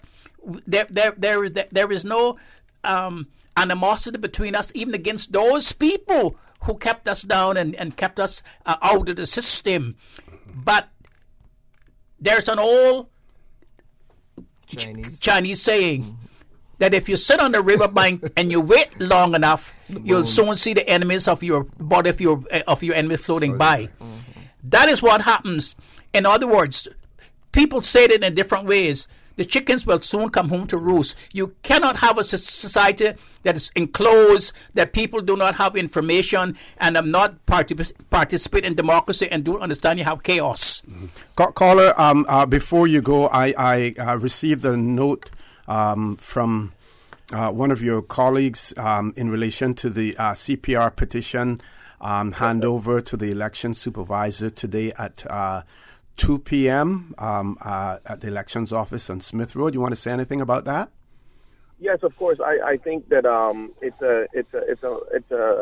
a good time in our history where people could gather together collectively and fight for something that we believe is a national importance, and succeed to a point where we had the participation of over 5,500 registered voters. And I think that even if the referendum is triggered and people vote to have the port and we build the port, I wouldn't consider that a loss. I would consider that a win, because the process was allowed to take place in its democratic way that it should be allowed. But I also believe that, having talking to the governor last Friday and asking him strategic questions in terms of the process and the fairness and good governance, I confidently feel, and don't get me wrong, I'm an optimist, and I like to think the best of people until they prove me wrong. But I will say this, that the governor made it very clear that the election office and the process falls under his responsibility, and he takes that post very, very serious, and he will be, the watchful eye and the guiding hand through the process until the verification process is over, and then he will sit in cabinet as he chairs cabinet in terms of the formulation of the question. Mm-hmm. So I would just like to say that, I just want to say thanks to all the people who participated. I think that, that idea that Caymanians are a crab in the bucket mentality is somewhat vanishing. And I would just like to say this to Dr. Steve, because I believe that there have been a paradigm shift mentally amongst a lot of the younger, educated Caymanians who have taken footnotes from people like Mr. Steve and Miss Teresa and Gilbert and everybody else, and have used them as their personal handbooks in order to go out and have an informed opinion. But what I will say is that, yes, the paradigm shift may have taken place mentally. Now it's time to take place physically, and I'm not giving up hope that we're lost and we can't come back. I believe that every journey begins with the start. Step. Yep. And I think that we need to stay focused on that. But anyway, I enjoyed the conversation this morning, always when it comes to history. Thank you very much. Thank you very much, caller. We've reached the top of the hour. Headline news at 9 o'clock. We have one caller on hold. When we return, the conversation will continue, so please stay tuned. From district to district, moving through the waters to Cayman Brac and Little Cayman. Your station, your voice. All things Cayman. One radio, many people. This is home. Radio Cayman in the Cayman Islands. Radio Cayman. Radio Cayman's newsroom. Headline. These are the biggest stories right now. Heads of government from British OTs will travel to Cayman later this month for the annual United Kingdom Overseas Territories Association Pre-Joint Ministerial Council meeting. This will be followed by an inaugural UK OT International Trade Summit taking place at the Kimpton Seafire Resort. The pre-JMC allows leaders to agree key items for the agenda for the JMC meeting that takes place in November in London. Police have fired rubber bullets and tear gas at protesters in Hong Kong where anger at a new extradition bill has spilled over into violence. Protesters blocked key roads around government buildings and threw bricks and projectiles at police. The government is still backing the bill, which will allow extradition to mainland China, and is expected to pass its final vote on June 20th. And at least 26 civilians have been injured in a missile attack by Yemen's rebel Houthi movement in an airport in southwestern Saudi Arabia. 3 women and 2 children were among those hurt when the missile struck an airport early this morning. A rebel source had earlier claimed that the facility was hit, quote, with precision. Those are your headlines. I'm Karsley Fuller. Radio Cayman, the voice of the Cayman Islands. What's happening in your community? News and information, music and more. You can find us. www.radiocayman.gov.ky. Like us on Facebook and follow us on Twitter. Radio Cayman is your choice, your voice for today's biggest news. Radio Cayman.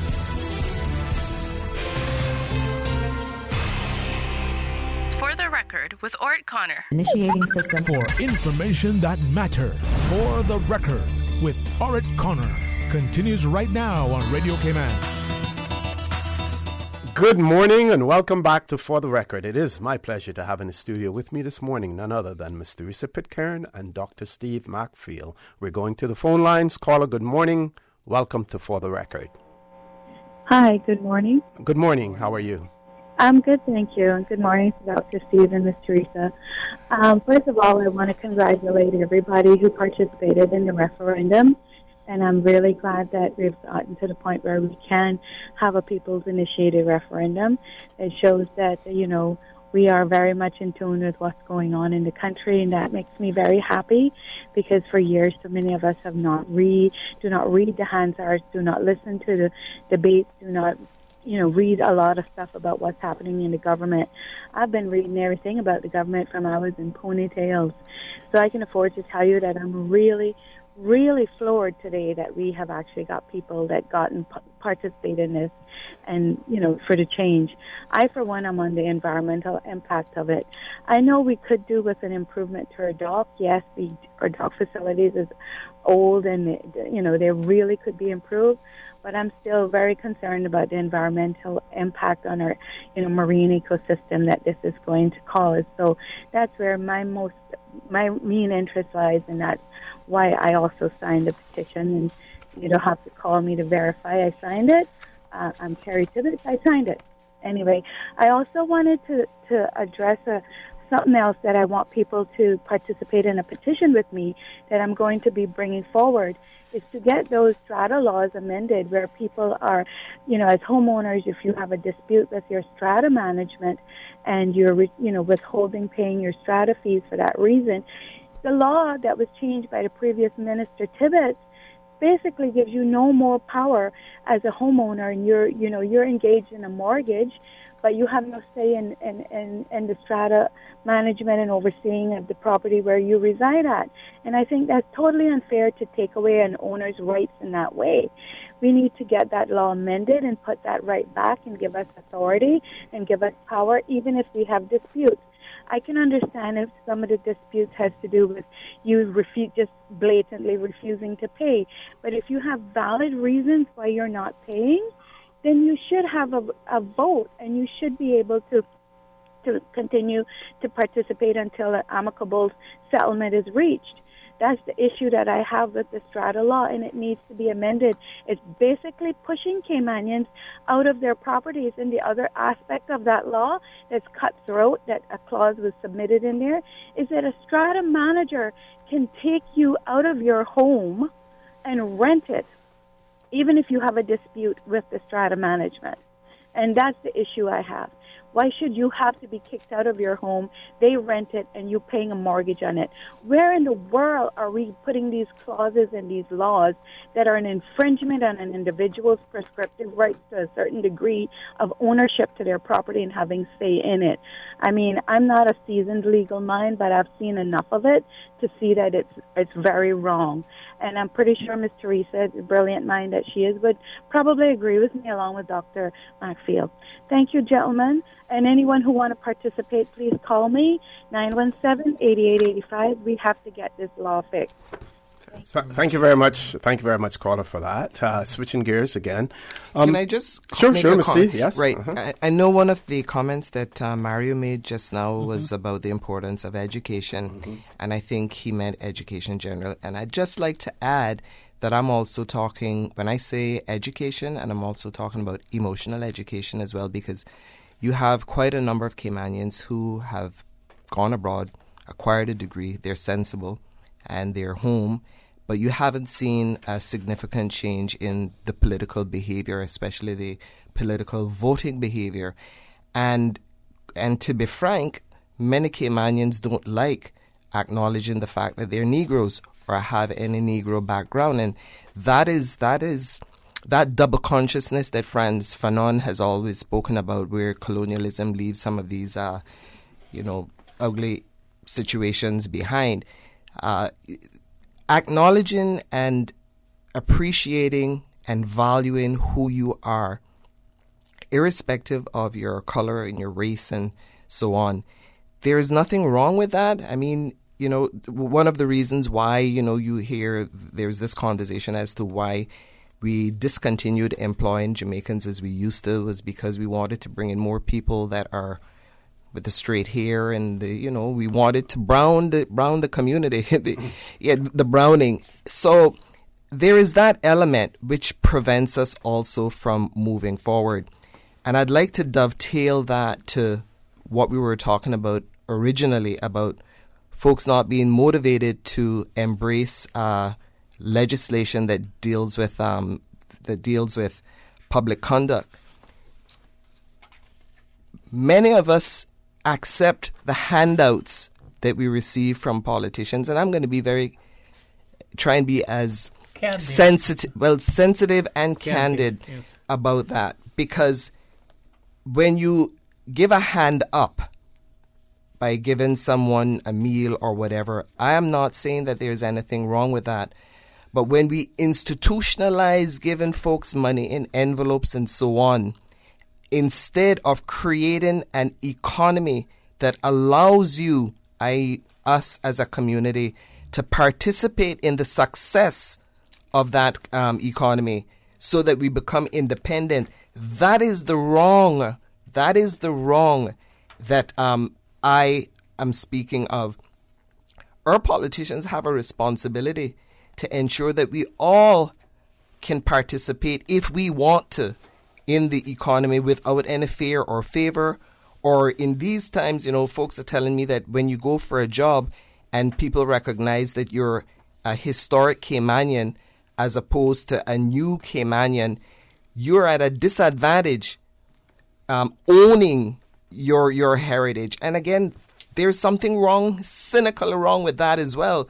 So our leaders, like I said, aren't necessarily focused on changing their behavior, so they're not necessarily motivated to change, to ensure that we have legislation that checks their behavior and makes them accountable to all of us. So we can't sit down and choose legislators who we know are inept, who we know are not thinkers, and who we know really have no interest in us moving forward. And let me underscore, I'm not saying folks are bad. I'm not saying our leaders are bad people. I'm saying that when you observe the behavior and when you assess where we are today and you look at the history of how we got to where we are today, there's nothing to suggest that there's been a clear path that prioritizes the value of the Caymanian people. And I'm being pretty candid with that because I see too many of us, in situations that they don't have to be in. A friend of mine called me yesterday about a young man who wanted a job, intelligent young man. He went and worked with a small company, and he was 16 or 17 years old. And the persons that he was working with said that, come back in 2 years and I'll employ you. And this was a young man that he just graduated from school, not properly skilled, but motivated to work and achieve. The young man came back in 2 years to the employer for the job. Mm-hmm. The guy was in a state of shock. He came, he was dressed, he was ready to work. We accept the crumbs that are distributed because we don't value who we are. This constant self-loathing and thinking that we are not good enough instead of we are enough, that has to stop. So that's me coming off my soapbox now. Okay, we have a caller. Let's go to the phone lines. Caller, good morning. Welcome to For the Record. Good morning, Mr. Orrett Connor. Good morning, sir. How are you? Okay, and good morning to Miss Teresa and Dr. Steve. Mr. Mikey. Good morning. Yes, good morning. Well, as parents, when our children would come to us and say, Daddy or Mommy, I want to drive the car. I want to drive the car when we go Foster's. And as parents, we say to them, well, I can't let you drive the car until you get your license. So they go and they study. They get their license, they pass the test and get their license. They come back and they say, Mommy and Daddy, I got my license, I passed my test. I can drive the car now. And we as parents say to them, no, I'm sorry, you can't drive the car because you don't have enough experience. Well, that's the same thing they're doing to our young people when they go get educated and receive a certificate and go to certain places looking employment. That is exactly what they're doing to them. Thank you very much. Thank you very much, caller, for that. Doc and Ms. Teresa, looking at Section 117 of the Cayman Islands Constitution Order 2009, and I'd like you to share some of the sections and the subsections. When you look and you read that, it spells out everything that the Standards in Public Life Commission needs to do, what it should do, how it is governed, and everything else. I'm wondering, why was it necessary? Why did we actually need a law? Because unlike when the Constitution, where the Constitution speaks to referendum and people-initiated referendum, it talks about us having to promulgate a referendum law. It says nothing here that we need to have a law for standards in public life in order for the commission to function and to function effectively based on what's in our Constitution. Can you share some of that with our listening and viewing audience, please? Yes, because when you look at Section 117, that's the directive section, it says, yes, which is the opening section, it says, There shall be in and for the Cayman Islands a commission for standards in the public life, referred to in the section as the commission. And then subsection 2 says the commission shall consist of a chairman and not less than 2 or more, nor more than 4 other members who shall be appointed by the governor, acting after consultation with the premier and the leader of the opposition, and who shall be people of the highest integrity with knowledge of practice in the private or public sector. And it says at least one member of the commission shall be chartered or certified accountant or at least 10 years experience. And at least one member of the commission shall be a legal practitioner who has practiced in the Commonwealth for at least 10 years. It doesn't say that the commission should be brought in by a law to be passed in the legislature for it to have any effect, legal effect. It says it shall be appointed. It shall be appointed by the governor, with the premier and the leader of the oppositions, in consulting with the governor. So really, when you look at 117, it really doesn't say that you have to have this law that the cabinet has refused to bring into effect. Steve, anything you want to add? No, but I was just going to look at Section 9 as well, because it sets out the functions of the commission as well. So, it depends on, on how. Okay, what we're going to do is we're going to go to a commercial break. We have a caller on hold, and we'll take that caller, and then we'll have Ms. Teresa respond as well. Folks, please stay tuned for the record. We'll be back shortly. Since March 2004, West Bay Pharmacy has kept their doors open to the local communities, even before, during, and after Hurricane Ivan. At West Bay Pharmacy, our staff provides so much more than pharmaceutical excellence. From the moment you walk through our doors to completing your cash out, our staff will have put your healthcare concerns at ease. We would like to take this moment to thank our loyal friends and customers. To us at West Bay Pharmacy, our patients are our primary concern. We provide thorough background checks and precise calculations to ensure your medical safety. Thank you for being a part of our family and for choosing West Bay Pharmacy, where we care about your health. Did you know the third most important factor for customer retention is cleanliness? With 95% of shoppers saying exterior appearance influences where they decide to shop. Keep your business clean with Roper's Janitorial. From offices to restaurants, interior and exterior, walls to rugs and flooring, Roper's cleans it all, including 24-hour emergency service. Roper's Janitorial, 949-2511. Email janitorial@ropers.ky. Dress your business for success with Roper's Janitorial. We make your business shine. 949-2511. Saturday, June 15 from 11 a.m. at the Rotary Schoolhouse at the Queen Elizabeth II Botanical Park in Northside. It's Nature's Explorers Storytime by Rotary Central. Come along, skip along, little boys, little girls.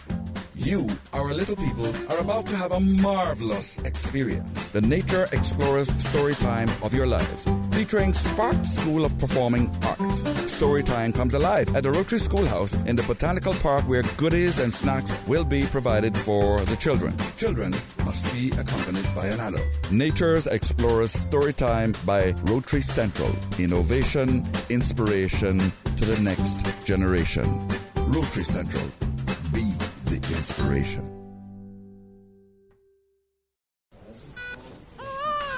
Congratulations, it's a boy. During the greatest events of your life, whether or not you have the right health insurance coverage should be the last thing on your mind. That's why at Fidelity Health, we are committed to helping you get matched with the right plan to suit you and your family. We offer a range of plans to suit your budget, plus access to a network of quality care throughout the Caribbean and the USA. You can relax and enjoy life's greatest moments when you are covered with Fidelity Health. Call us today at 949-7822 for a free quote. For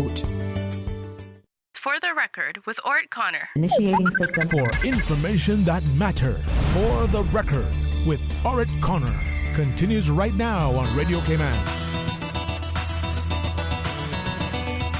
Good morning and welcome back to For the Record. In the studio with me, Mr. Risa Pitcairn, Dr. Steve Macfield, one caller on hold. Caller, good morning. Two callers.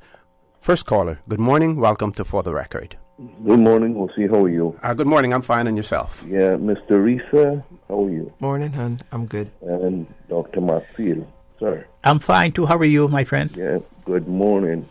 It's been a little while, Jose. You know, I haven't called in. Sometime Mr. Risa and Dr. Macfield and them stop. But I want to ask you this morning, if it's possible, that you can bring those two same people on every Wednesday morning on your show. Make that a point. Make that a point that you will bring them on, because what happened, the old Caymanians, I talking to the real ones, the real Caymanians, need to continue to hear Mr. Risa and Dr. Macfield. Yeah, we will do our best to have them on as frequently as possible. I think there's going to be a little bit more flexibility now in terms of Wednesdays for the show as well. Of course, we will have to try to work with Ms. Teresa's schedule as well, because she's a world traveler now, so as well. Sorry about that. No, the modernized Caymanians, they don't want to hear this. They don't want to hear mosquitoes and turtle meat and cat boats. They don't want to hear that. But they're the ones that really need to listen to hear this, because what I see in Cayman, if they had men like Ben Sunny Banks and Norman Potter, and those men from up in the bush farm, and Macfield and the crowd of them, Cayman would never be in the state that it's in, because they were men that went under the ground with their word. Now we not got no men with word. That's what happened to us in Cayman. I never listened to your show for a long time for the same reason, because everybody can come on the show, foreigners, and tell us more about our island than we know ourselves. So I don't want to listen to them. I want my memories back. People say memories not good, but these were good memories. So I ask you, I will be listening on every Wednesday morning. Thank you very much. And continue, Dr. Macfield and Mr. Risa, continue. Thank you very much, caller, for that. Next caller, good morning. Welcome to For the Record. Good morning, Jose. Morning, how are you? Good morning, Dr. Macfield. Good morning. Good morning. Good morning.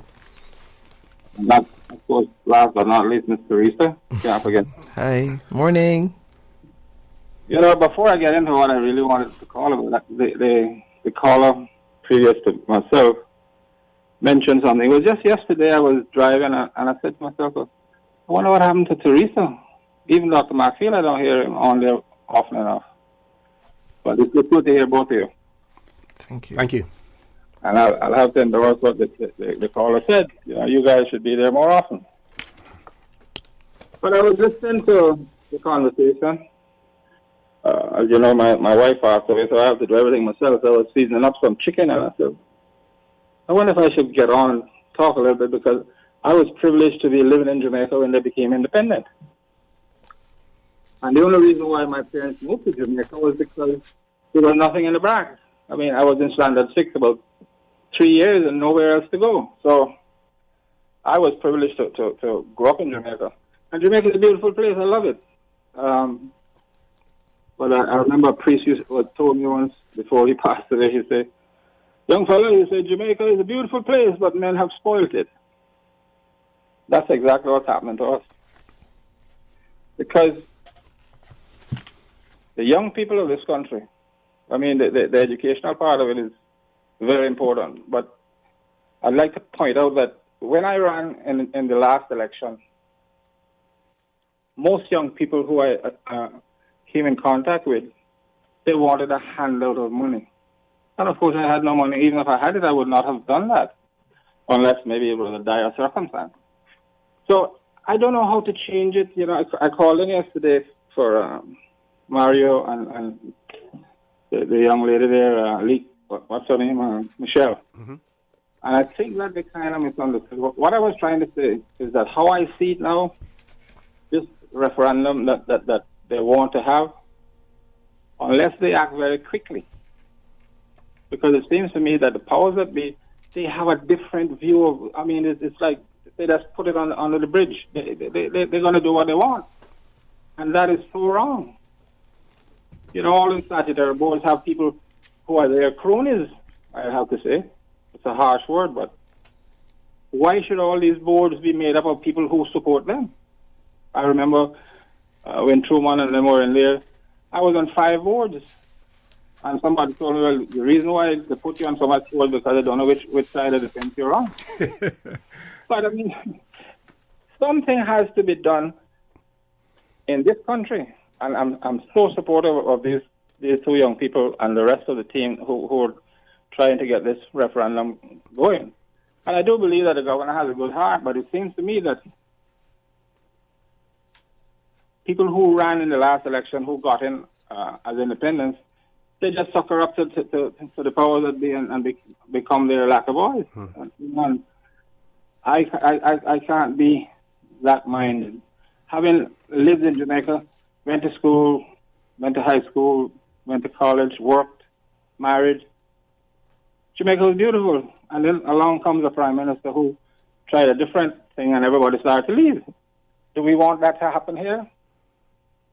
I dare say not, because people need to be educated. I mean, I remember as the president of the Association of Seafarers, I had to go on the radio, the same radio that you're on, and tell the people that the ex gratia payment comes from government and not from Southwell. I mean, the older people thought it was coming from Southwell. So these things have to be, I guess, it's people like Dr. McFeel and Mrs. Pitcairn, they need to be on and explain things, and people need to listen more and educate themselves. You know, when I was going to high school in Jamaica, we studied everything about Jamaican history, Paul Bogle and all of the Manat Bay Rebellion. Is there something like that in Cayman that they teach Caymanian history? We're going backwards. I'm sorry to say. Anyway, there's so much more I can say. Mr. President, just let me say, the difference with yourself and many other people, even many of your seafarer brothers, is that you had the opportunity and the experience of living in a different society. That has a lot to do with the makeup and how you think and how you conduct yourself. I say to you privately, and I say to you publicly, the first time that the Seamen's Ferries Association has had great leadership, looking forward to the future, that's evolutionary, is since you took over the helm. I want you to say that to you publicly. Keep on trying with the young people that you meet.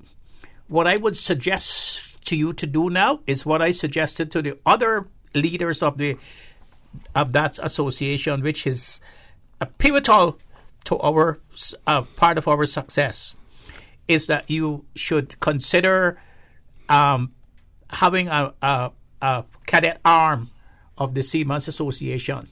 We bring young people in as cadet members of the association, train them and show them how we got here, and they will start to have the kind of discipline that you have, that your forefathers had, that your dad had, and that made you and your brothers successful. And I would say that was something that I would insist that you start to do, so that when we older folks, because I don't think there's any of us in that association who's under 50. When we start getting older, that the association will be able to run by other younger people who understands our way of life. And don't forget, sir, that we played a pivotal part in bringing the Caymanian community where it is today by traveling abroad and working on all of those huge ships around the world. Okay, thank you very much, caller. We're going to take a commercial break. We still have another caller on hold as well. We will take that call as soon as we return. At Seaboard Marine, customers often ask us questions about their shipments. Hi, I'm thinking of buying a car from the States.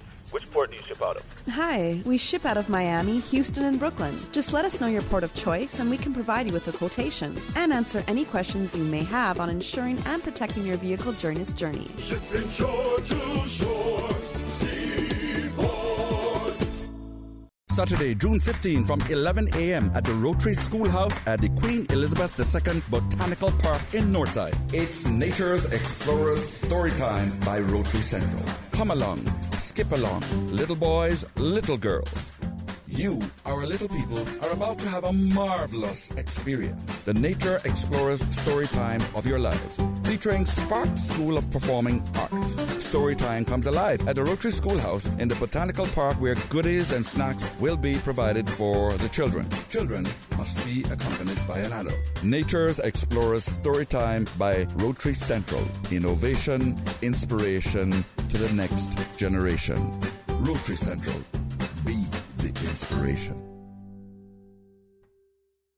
The 18th Annual Talent Exposition of the Arts, Sunday, June 30th at the Hockwell Theatre, is brought to you by the New Self-Help Community Foundation. This event is proudly sponsored by Rubis Eastern Avenue, Savannah, Red Bay and Jose's, Rainbow Realty, Cayman National, Mitsubishi, Ministry of Education, Youth, Sports, Agriculture and Lands, Borden Corporate Services, L&T Tires, Island Heritage, Reliable Industries, Markson's Furniture, Ministry of Health and Culture, and Muck Russ. Prepaid tickets for the 2019 Talent Exposition of the Arts at the Hockwell Theatre are available at Funky Tanks and Winter Circle Sports for $10 or $15 at the gate.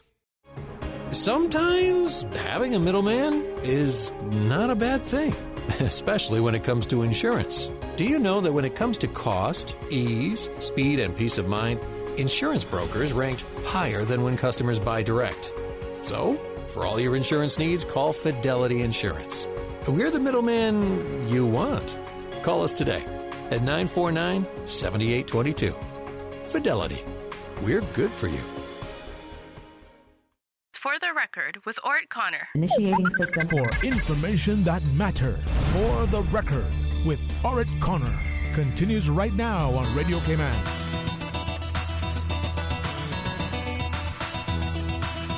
Good morning and welcome back to For the Record. Two callers now on hold. First caller, good morning. Welcome to For the Record.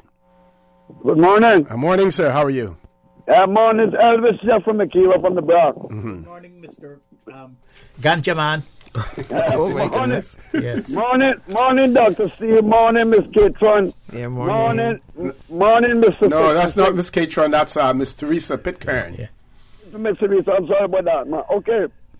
You know, my cousin George Gillette called in a while ago and said that he want you people back on land. I used to love when you was there. And knowledge, wisdom, and understanding put together, and we were getting it for free. And it was stopped. And you see the one, the whole of this, Mr. Orrett, you back down and you turned their backs on them, because I listened to the thing. But anyhow, I'm glad to know that they can sit and look in your face and forgive you for your transgression against knowledge. You know what I tell you? Well, I think you're lacking some knowledge in relation to what transpired there. But go ahead. You're entitled to your own opinion, not your own facts, but your own opinion. Go right ahead, caller. My opinion. Anyhow, you know that there's a petition that I started about decriminalizing marijuana in the Cayman Islands, right? Oh, you realize that? Remember I talked to you about it before they busted me with my marijuana plant, right? But I beg you to bring that to the forefront, but you wouldn't do that. You went back to 66. But you know how to bring it because it's there. But let me tell you something. We got a problem in the Cayman Islands. Look here. I don't know if you know it, but I know it. I used to smuggle drugs. I smoked weed all of my life. Years ago, the last time that I was in prison was 1990, along with a captain from Jamaica and everything. And them guys used to bring weed, no cocaine, no ecstasy, and no guns. We had a ganja fraternity for love, but now it changed. The younger crew is bringing the guns, the cocaine, ecstasy, and illegal immigrants, deportees. But you know something? We sit down and we look and we mumble and we grumble amongst each other. And when a person like me open their mouth, I'm in trouble. Elvis, she talks too much. That's where they found your trees. They found my trees. You know where they found my trees? You know where they found my trees? Because a cocaine seller and a crack addict that is friend with the police up here told them where my trees was. That's how I found that. But I will pay my day in court. But let me tell you something. If we don't wake up and look at marijuana and look at the culture that we have, you know, we got people bleeding for people that smuggling here 3 months, and they bleed. You know what they say? Oh, well, social service take care of it. You know, in Kimmerbrook now, you know what Kimmerbrook is being overrun with now? They reject from social service in Cayman. Come Kimmerbrook, you can get social service like that. Pow! Huh? But nobody looking at that. You know where you're born, bud? The Georgetown port. You know what I told the government? If that referendum had any momentum in 10 months' time, you're supposed to have 20,000 votes. It's simple. I can guarantee you, I have a meeting with my representative on Saturday from here. And from there, I can see how my petition for the medical decriminalization of plants, I don't care how to do it. If you want, give me 1 ounce and 2 plants, whatever. Just don't take away what I work for. I want to live free till I die. But how many signatures are you likely to get? You think you anticipate that you will get for your petition? Well, I know, and I got yours, so you know how about. You never know. It depends on how your petition is worded and what you're seeking. If you're seeking to legalize the consumption of marijuana and or ganja to an extent, rather than decriminalizing it for small amounts, but if you're seeking outright legalization of it, then certainly you would not get my signature. I would say that much, yes. And again, Mr. Elvis, if your petition ever reaches the point where its notice has been taken of it seriously, what age would you say that that people would be allowed to have ganja for their own use? Voters age 18, nothing below, unless prescribed by a medical physician. Mm-hmm. It's just like alcohol. 18 years old. Nothing below it, unless a medical physician say this child needs it for asthma, whatever, and that's what. It's just like alcohol. And what should happen? What should happen to those people who illegally import it or illegally cultivate it? Yeah, they go to jail. Okay. They go to jail. Decriminalization means you are allowed X amount, and if you're found smuggling it, it's just like the United States. They got states. You can go to the state and you can smoke all the weed you want. If you take it out of the state, you cross the border, you're in trouble. You're smuggling weed. Mm-hmm. Mm-hmm. You know, you can go Colorado, Yellowstone Park, and you can come from New York, and you can go Yellowstone Park, Colorado, and you can smoke weed, you and your family all weekend. Mm-hmm. At the weed street, you say, well, I can take a pound, 2 pounds, this back to New York, and you cross the state, in trouble, you're going to prison. Well, what you should do, caller, is send us a copy of your petition here. The email address is fortherecord@candw.ky. Send us a copy of your petition. Let's see what the prayer section of it reads, what you're seeking, and be more than happy to talk about it as well once we provide you with more details. We're going to ask you to leave us there. We're going to try to take one more call before we go to the commercial break. Caller, good morning. Welcome to For the Record. Good morning to you, O.C., and how are you? Good morning. I'm fine, thanks. Okay, and I want to say a special welcome, not that I don't appreciate you, O.C., but a special welcome to Miss Teresa and Dr. McField. I'm so happy to know that you're back on the show and hope it would at least continue for a while, because even some of the Caymanians didn't know what Cayman has been, because we will never see that again, because certain people is not willing to put their foot down and say this is how it's going to be. And most of those people are our representatives. I'm not gonna just call names and whatnot. No. They know who they are. They know who they are.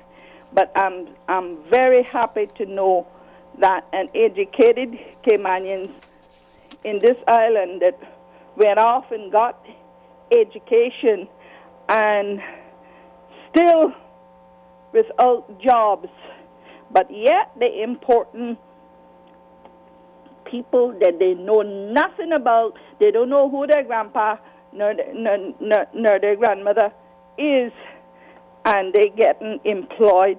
They know nothing about is only what they say on their resume, and anybody can put anything on a resume.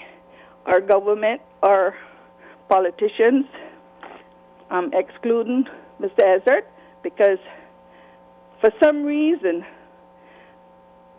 I know that Ezzard would say things that he know, things that he have experience, and things that he have education in, and I am happy that we had somebody like Ezzard getting on our radio telling us things that were going on and happening in our own little island that the rest of them wouldn't do.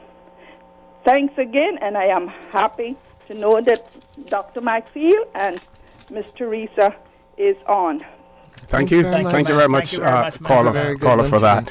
What we're going to do, we're going to cut the phone lines off at this point in time because I really want my two guests here to explore some other topics as well. We have about 3 minutes before we... should we take the break now, Ms. Susan? We'll take the break now, and then after that break, we will go straight on until 10 o'clock. Folks, please stay tuned for the record. We'll be back shortly. 11 a.m. at the Rotary Schoolhouse at the Queen Elizabeth II Botanical Park in Northside. It's Nature's Explorers Storytime by Rotary Central. Come along, skip along, little boys, little girls. You, our little people, are about to have a marvelous experience. The Nature Explorers Storytime of your lives, featuring Spark School of Performing Arts. Storytime comes alive at the Rotary Schoolhouse in the Botanical Park, where goodies and snacks will be provided for the children. Children must be accompanied by an adult. Nature's Explorers Storytime by Rotary Central. Innovation, inspiration to the next generation. Rotary Central. Be the inspiration. Sometimes things just don't go as planned. That's why you need Contractors All-Risk Insurance from Fidelity Insurance Brokers. Ensure you're covered in the event of property damage and third-party injury or damage claims during your construction projects. And with Fidelity Insurance Brokers, you can be sure you are getting competitive pricing and superior customer service. Call us today for a free quote. Fidelity, we're good for you. Radio Cayman 11 a.m. News Headlines is brought to you by Savannah Pharmacy. Savannah Pharmacy, just around the corner with everything your family needs and convenient opening hours, including Sundays and holidays. Stay updated with the very latest news from Cayman, the region, and around the world. The 11 o'clock headlines, brought to you by Savannah Pharmacy. For more information, call 946-3336. Wow, it seems I buy a battery every year. Oh, for real? You should buy your car battery from Vantman. Their batteries are tough. I have a 3-year warranty on mine. Oh, I know that trick. I take it back and they charge me a percentage of the price. Hear me out, bro. Not at Vamp Bobo. You can get a 3-year full warranty, no charge. And if they install it at Vamp, it includes free towing and jumping service. And let me tell you, you will never have to get your hands dirty changing no battery. Get Motorcraft Max or Plus battery for 20% off when it's installed by the service department at Vamp Motors on Walkers Road. Now that's a deal you can get charged up about. Vamp Motors, keeping you on the road. Extended through June. For the Record with Orrett Connor. Initiating system. For information that matters. For the Record with Orrett Connor. Continues right now on Radio Cayman. Good morning and welcome back to For the Record. Happy to have in the studio with me this morning Ms. Teresa Pitcairn, Dr. Steve Macfield. We have closed off the phone lines now because we want to switch gears and talk a little bit about the CPR group. We want to talk about people-initiated referendum in particular, but we also want to talk generally about referendum. And I'd also like to share with our audience some of the written, some of the documentation produced by the Constitutional Commission as well. And again, just to remind people that the CPR petition handover to the election supervisor will take place at 2 p.m. today, Wednesday the 12th of June at the elections office on Smith Road. And the CPR inviting people to join them there to celebrate the progress of the first democratic constitutional people initiated a referendum as well to attend. Now, the Constitutional Commission on the 13th of October 2011, the then late Pastor Al Ebanks, the late Julian Banks, and Mr. Will Pinot as members wrote about people-initiated referendum, and they pointed out that they were of the view that legislation should be passed as soon as possible to govern the referendum process, whether initiated by the Legislative Assembly pursuant to Section 69 of the Cayman Islands Constitution Order 2009, or by the people of the Cayman Islands under the provisions of Section 70 of the Constitution. And they wrote a paper then which sought to promote a clearer understanding of people-initiated referendum and its relevance in a democratic society. And they looked at various things, talk about direct democracy.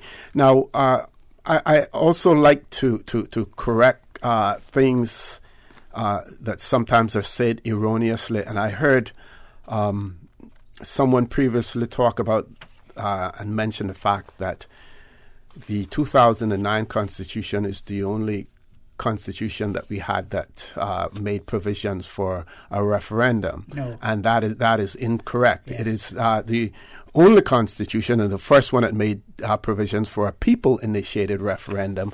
But I would like to remind our listening and viewing audience that our previous Constitution order, the 1972 Constitution, in Section 29, subsection 2, there are provisions there for the power to make laws, 1972 Constitution, and it reads, a law may make provisions for the holding of a referendum amongst persons qualified as electors in election to the Assembly on a question declared by resolution adopted by a majority of the elected members of the Assembly to be a matter of national importance and specified in such law. So any matter that was determined to be a matter of national importance, but it had to be initiated in the Legislative Assembly by way of a resolution, and it had to be adopted by a majority of the members of the Legislative Assembly. That's when the government was asking people to assist them in formulating some sort of government policy. Mm-hmm. Section 70 gives the people themselves the power to say whether they accept the policy by the government or some government by a minister. And so forth. It takes the power away from the legislature, from the minister, and from the cabinet, and it puts it directly in the hands of the people. Now, the most important, the most important things in Section 70 that Section 70 enacts is the question of what's a matter of national importance and verification. Those are the two most important things that Section 70 enacts. What is likely to be a matter of national importance?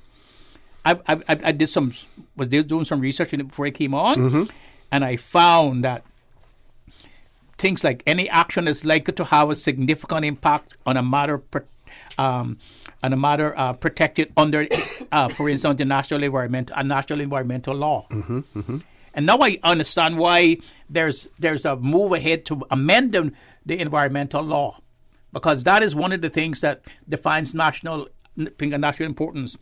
Matters of national importance would also be things that action that affects the marine environment, marine parks, action to threaten species, action to threaten migratory species, heritage properties, water resources, actions that have or likely to have significant impact on a matter of national environmental significance require approval from the cabinet. Wetlands, removing coral, removing turtle grass, development that impacts water resources. Those are things of national importance. So the question then has to be, what is a thing of national importance?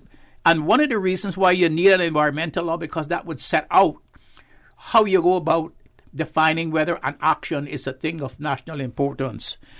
The verification question also is very significant, because if you look at Section 70, it says, without prejudice to Section 69, a law enacted by the legislature shall take provisions to hold a referendum amongst persons registered as close electors in accordance with Section 90. And when you go to Section 90 and you look at the Section 90, that is where it's very important, because unless you comply with Section 90 to qualify as an elector, you cannot, even if you sign the petition, that will not be a verification, and that's the problem that is going to come up now. And it's Section 90 says, subject to Section 91, a person shall be entitled to be registered as an elector in one electoral district only, but he or she shall not be entitled to be registered as an elector for elections up to the Legislative Assembly unless he or she was on the day immediately preceding the date of commencement of this constitution entitled to be registered as an elector, or he or she is a Caymanian, has attained the age of 18 years, is resident in the Cayman Islands at the date of registration, and has been resident in the Cayman Islands for a period of periods amounted to not less than 2 years out of the 4 years immediately preceding the date of regulations, or. That's going to be a problem. Because if you got people abroad who are Caymanians, who comply with all the other provisions of Section 90, but that has not been ordinarily resident for 2 years out of the 4 years preceding this referendum, this signature, they will not be eligible to be electors to sign the petition. But if they're already on the register of electors, doesn't that in itself qualify them? No, the mere fact that they are registered, has been resident in the Cayman Islands for a period. But that's a qualification to be registered. Yes. So, but they have to qualify with this qualification. That's what Section 70 says. I'm a little confused there, because I was under the impression that as long that the current register of electors, there may be people who are currently on that register of electors who may be residing overseas for whatever reason, but they have not been removed from that register of electors because they're not disqualified. No, we're not talking about removal. It says, but they're, as long as they're, I thought that as long as they're on the register of electors, in accordance with Section 90. In accordance with Section 90. Okay. So they have to comply with Section 90. But they would have complied with that in order to be on the register of electors. Yes, and then they must be, and to register, okay?